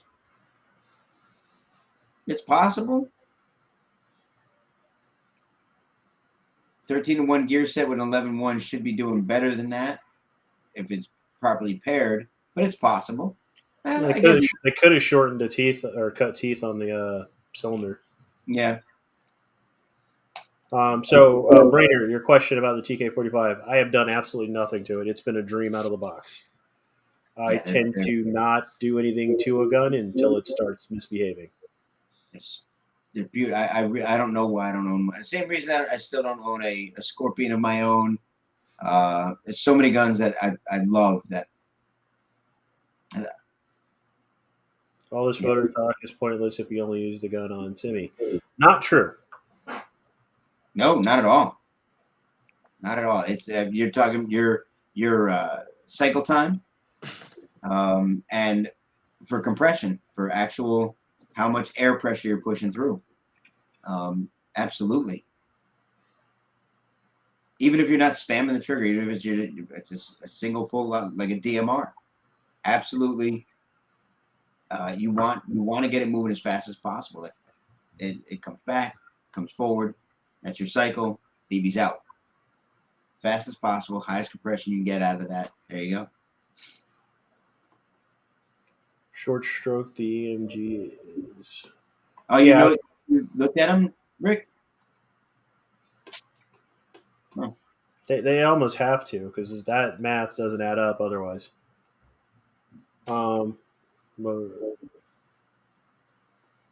Is this going to be semi-auto only? Yeah, probably. Hmm. I don't tend to full auto a lot. Like I like to make my shots count instead of spray and pray. I might know an engine to put in for you. Wow, Stu, really? He's getting sleepy. It's all he's got. All right, any other questions before we cut out of here, guys? Come on. Oh. Not fully understand. I do apologize. Not really big on the tech side with these. So no, dude, Brandon, absolutely. Look, I've been playing for 8.5 years, and 8.5 years ago, I took my first gun apart, and it exploded all over the living room. Stupid joker. And I started building 7.5 years ago. I didn't start getting anything right until 5 years ago, maybe 4.5. So now finally I actually consider myself an airsmith. You know, it takes that long before you even really start to get shit right. And Currently only running a 7.4 due to people. What MOSFET? Cora. Brandon, that really depends on the MOSFET. Like a Gate Titan, that's ridiculous. You can run 11.1. Yeah, gates are rated up to 14.4s, if I remember right. Yeah. Technically, you could actually do a 100C discharge battery with a Titan and not blow it up. Yeah. But don't do that. Will this work in my gun? I mean, every battery will work once. 22.2, 35C, 5,100 milliamp. What's something good for a beginner to start with? Magpie, just call me. Scorpion shoots great out of the box. Same as great beginner guns and Balkans. Yep, Scorpions are great. LVOAs are. I mean, you can't. It's Crytek, so you can't talk bad about them. They're designed to be good. I mean, it's like an Avalon. They're supposed to come that way. Yeah, so don't spend all the money on a Crytek to gut it and put something else in it. Please don't. Yeah, because they're a pain in the ass to work on. That's the only thing I know. Yeah, if you want to buy a gun and gut it, either buy a used gun. If there's a gun that you like that looks a certain way and you really want that, but you want something else, then buy a used one from somebody that they're complaining about it doesn't work and get it for a steal, or buy something honestly like the Vulcan. They're fine out of the box, but at the price point of $180 something, that's the gun you buy and gut. Yep. You know, you don't spend $400. As much as I hate them, they make some cool looking guns, and that's APS. I still stand by the statement that it stands for a piece of shit. They have beautiful rails. You're absolutely right. They make pretty guns. Furniture. Yep. The internals are shit. So if you want to drop an HVA engine in something, don't go buy a $500 gun in the gut. Go get the $120 APS that looks really cool. Gut that son of a bitch. Yep. Mm-hmm. You can sort by price on eVic. If you really want to go through a library of guns that would cost you next to nothing to buy to gut, you just find rifles, sort by price. Go to the boneyard. There you go. Another problem with boneyard is sometimes it's physically broken too. It's like one of the most frustrating things for me as a tech, and it drives me crazy, is when people give me a build list for what they want, and the starting point is a $600 rifle that they want me to then put $900 worth of parts in. And I'll tell them this is a horrible idea, but they're like, no. I was like, cool. Can I keep the parts I take out of it? And they're like, yeah. So I'll take the gearbox out, put in a new gearbox shell with the stuff they want, and then I've got to work in high-end gearbox so I can throw in something later. So let me show you something. I got to send this to you. I'll put it in the chat, and you can bring it up if you want. Right? And I'm throwing this guy a little under the bus. I understand why he's doing what he's doing. But he came in today and asked me about this. I mentioned it before. Give me a second. He wants this, right? And you see what the retail price on it is. Yeah. Okay. He wants to buy it new and then wants me to HPA it. I talked to him gently about it. Look, I get that you can only get that gun from this place, like that way. You can't buy it anywhere else. I get that. I have a hard time, even though I'm getting paid to do it, of getting a $900 gun to do $500 more work to it before the first round's ever fired. Correct me if I'm wrong, Go on. but that right there, isn't that like danger zone for breaking and knocking off? From what I That's understand, gonna get broken. what's that? That's gonna get broken. They make them pretty durable, but I can see it probably as a fail point.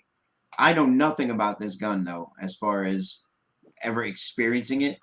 I've been doing some reading on it and all that kind of stuff, but $3,000 mini, $4,000 actually, if I remember right. But yeah, they went up. So Mark, I just sent you a picture on Facebook. I have to show this to Papa. Oh yeah, you sent that to me before. Yeah, this guy sent this in for me to work on. What the shit? That is actually plated and HPA'd. The paint job. So the intervention itself, I think, was like $500. He paid $2,000 for the paint job, and then he wants me to HPA it. What?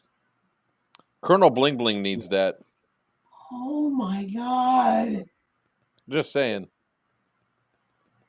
Here's the kicker. I don't know if you can tell in this picture. This is what irritated me the most about it. He put a flash hider on the scope. Wait, what? He put a flash hider on the scope. And when I asked him why, he seemed confused.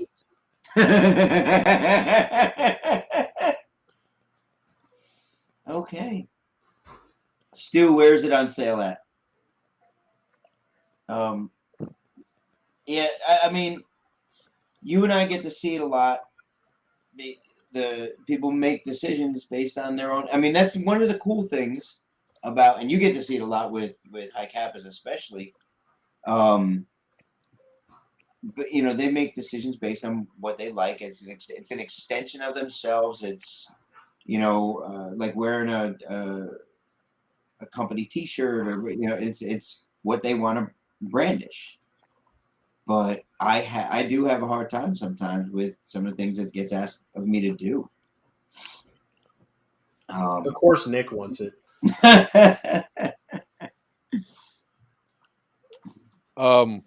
Yordi probably wants it too. But Colonel Bling Bling's not around, so He's on vacation. But yeah, so when you guys are thinking about building stuff, like, it's your money ultimately, and I am a godless capitalist, and I'll take it if I can. But think about what your long-term goals are before you go dumb a crap ton of money into a gun that you're going to gut. Oh, that's not even the weirdest one I had. I had a guy I built a custom Glock for him because he wanted to match his real steel Glock, which was diamond and ruby encrusted gold. He wanted an airsoft version of it, and I tried to explain to him that I can build the base gun, but I'm not a jeweler.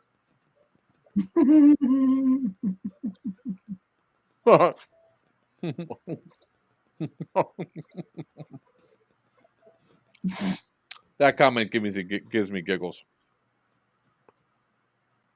When you're down here, Sin, you and I, we're gonna, no guns on a table, just notebooks. You and I are gonna sit down and figure out a couple of things. All right. And just a couple of things that I know together we'd be able to solve. There's a You couple can't in here keep about- him forever because he has to come to Miami Airsoft to play. Why would you do that to him? Look, he's my friend too, okay? I understand. Come play at come play Cartel then? What? Come play for the cartel. I heard a rumor that I am playing for the Cartel. I mean, I would hope that he's playing for Cartel since he's the fucking CO. Not for nothing, but damn. Sin has wow. Somebody wants to get fired. Ooh, all right now. That's got to cut deep. It's fine. It's okay. She's my future ex-wife. Nice. I got a couple of those. Lining them up. Yeah, so Rick's probably, coming down with me when I come down. He wants to come help out. Oh shit! Yeah, absolutely. I still need to get a hold of Yordi so I can figure out sleeping arrangements because originally he said I was going to be crashing at his house, but we never confirmed anything. Well, one way or the other, we'll work something out. Yeah. Papa still has a house. Wow. Not wrong. Actually, hopefully by then I don't. Huh? I'm really hoping I don't by then. Oh God. Oh. Wow, Smurf. It's wow. 1 month away. But no, guys. Again, like as far as tech talk goes, there's a lot of finicky bits to go into things. There's a lot of common sense that goes into things. Nothing is truly cut and dry. So if you're having issues with like your replica or whatever, there's so many other things that can possibly be wrong than what you think. Yep. Come on, chat. Ask us questions about it. Take it to an actual tech in your area. I tell everybody, don't try to fix it yourself right away. Go buy a shitty gun at a flea market or a swap meet and take that apart. Joker does not tech. I've had so many people come in with stuff and say, like this weekend at the swap meet, a guy brought a gun in with the worst homemade soldering job I've ever seen. To his credit, Sid was angry. I was livid. He cuts the connection. He had low resistance wire. It looked like somebody cut the fuse out of the circuit, and then he replaced it with this really thin copper wire, like microelectronic wire, and bridged it between the two pieces of low resistance, and wondered why the performance went down. Right? Yeah. Dude, when he came over, oh man, I was laughing my ass off. I thought it was fucking hilarious. Because he's telling me about all the problems the guns are having, and I said, well, what was done to it? What did you do to it? And he says, well, I had to resolder something to the trigger board, and I had to fix the wiring. And then I take it apart. And Joker can tell you my facial expression. Yeah. Oh, it was great. He goes, no. I'm not touching it. Our techs are not working on this. Because then we inherit his problems, the exact thing that he said. No. Well, I got a couple of those in here right now. And it was a gate titan that he did this to. He tried to resolder a gate titan. Yep, it's a sketchy Titan. Uh-huh. Oh my God. And for you guys in chat that don't know, yeah, it was that sketchy Titan. Gate Titan, Ace Tech, X Gore-Tex, and a few other companies. If you contact them through their Facebook page or their website, tell them what's wrong. 90% of the time, they have you break the product, send them a photo, and they replace it. Yep. Super Because easy. they want their products to be good. And, yeah, it's funny. It was funny because Sid comes out, he goes, absolutely not. Because because no matter what happened before, we now touched it. It's our fault. Yep. God bless. We get weird stuff all the time. I've had moms bring in the airsoft guns they brought off the internet that their kid said's not working. Well, you contact them. Sorry. My personal favorite is a guy brought in a gel blaster and wanted to know if we can refit it for airsoft. typically depends on which one it is. They have True. they've used V2 gearboxes. Absolutely true. But if I do that, it becomes my problem. I That- sell airsoft guns. My next gun is Z series from LCT. I'm gonna tap out on the AK questions. You know that. You know it. Where is Jim to ask about the PKM? That's all I want to know. Where is Jim I to don't ask know. about the So, PKM? Stu, if you want to go with the Z series from LCT, or if you want to go with any of the AKs, honestly, they're not horrible guns. The problem you have to understand is when they break, they are expensive. LCT makes the best AK gun, in my opinion, best AK guns. They're the only ones whose selector levers don't end up wobbling off. But I'm just not a fan. That's it. Just not a fan. Okay, who is this asshole?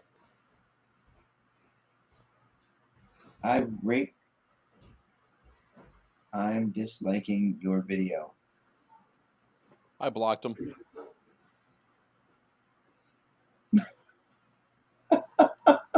That's how I go about it.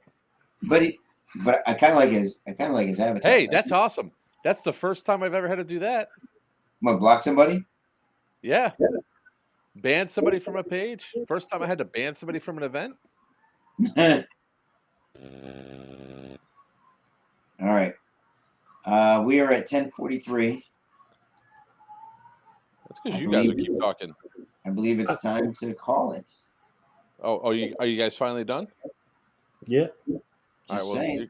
I'm gonna need about 30 more seconds. I'm finished playing this game while you guys do that. Wow. Yeah. What am I? I have like you say wow, but I have like almost nothing to contribute to this conversation. All right, I am fair not enough. a tech. Fair enough. I'm not judging. I can't see You can chat. ask questions too. I have I don't have any questions to ask. The only questions I have is the Black Orchid done? Is the gold? Is Goldie done? Is the other the PCC 9 sitting at your house at your shop done? Those are the only questions I have because that's all I really know. Those are in Indiana. Huh? Oh, those went to Indiana. Braxton strikes again. Yeah, By the way, so if you're asking questions, I can't see him. I totally said that on Corey Carr's post. He's like, things have just started going missing. Why is everything MIA? I go, Braxton strikes again. All right, guys. Yeah. So actually, since you guys are like about done with this, let me go ahead and go over to the thing and see where we're at with the raffles. The hell was that? Who joined? Sin disappeared. Yeah, it told me I had to reload to see chat.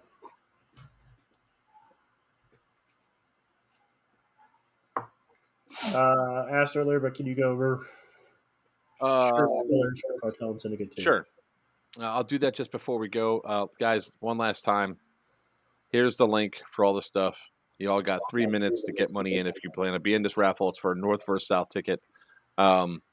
My odds are now is that my bet is that Missy's going to end up winning it. She does have the most in there. But Smurf does have a tendency to win with only one ticket. All right, so I'll explain the shirt colors and then we'll go to the raffle. All right, so for shirt colors for Cartel,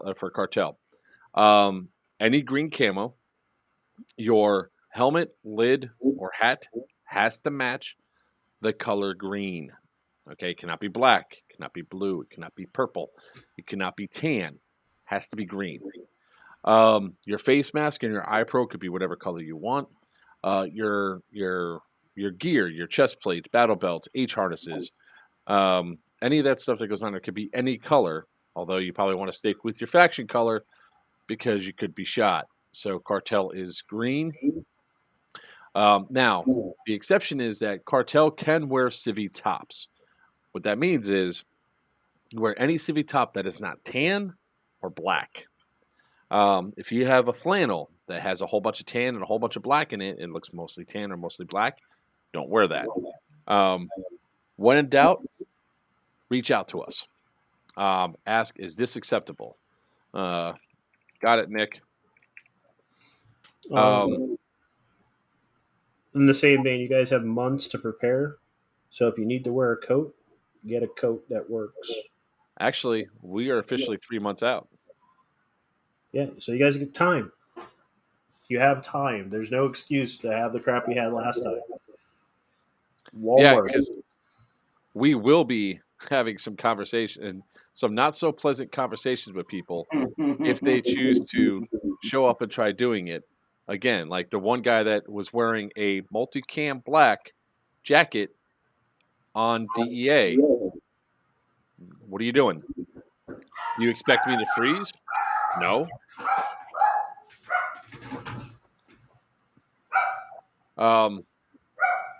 No, I don't expect you to freeze.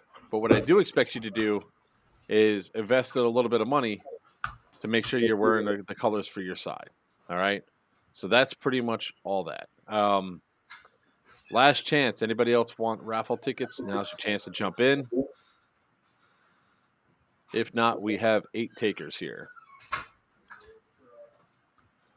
So I have a feeling Papa's going to pull some shenanigans at Syndicate too. I don't know what you're talking about. I resemble everything you're saying. Yes, you do. And we're glad you're feeling good and better. It was only a little case of COVID. It was. All right. 15 more seconds, and then I'll check, and then I'll do this, and then we can get this out of the way. And then Papa, Sin, and I will end the stream, and then we'll talk bad about you guys inside of our private little thing afterwards. Oh, you know what? I don't put targets on anybody. This is Only somebody with a little patience or has very little patience puts bounties on people. I disagree. I mean, there's always option 2, which is just make sure Rick's on your team.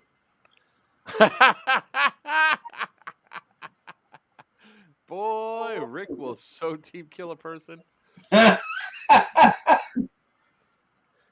Don't give him grenades. Don't give him grenades. That's the only thing I got to say. If somebody hands Rick a grenade, run the other direction. All right?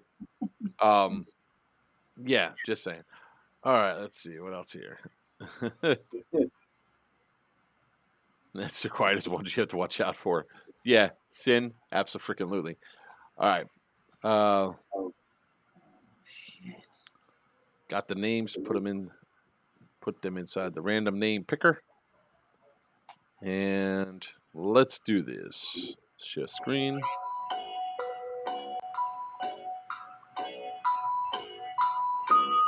Can we have a drum roll, please, sir?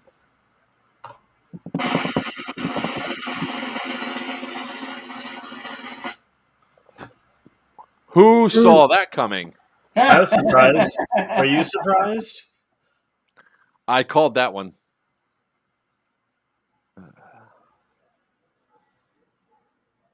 All right.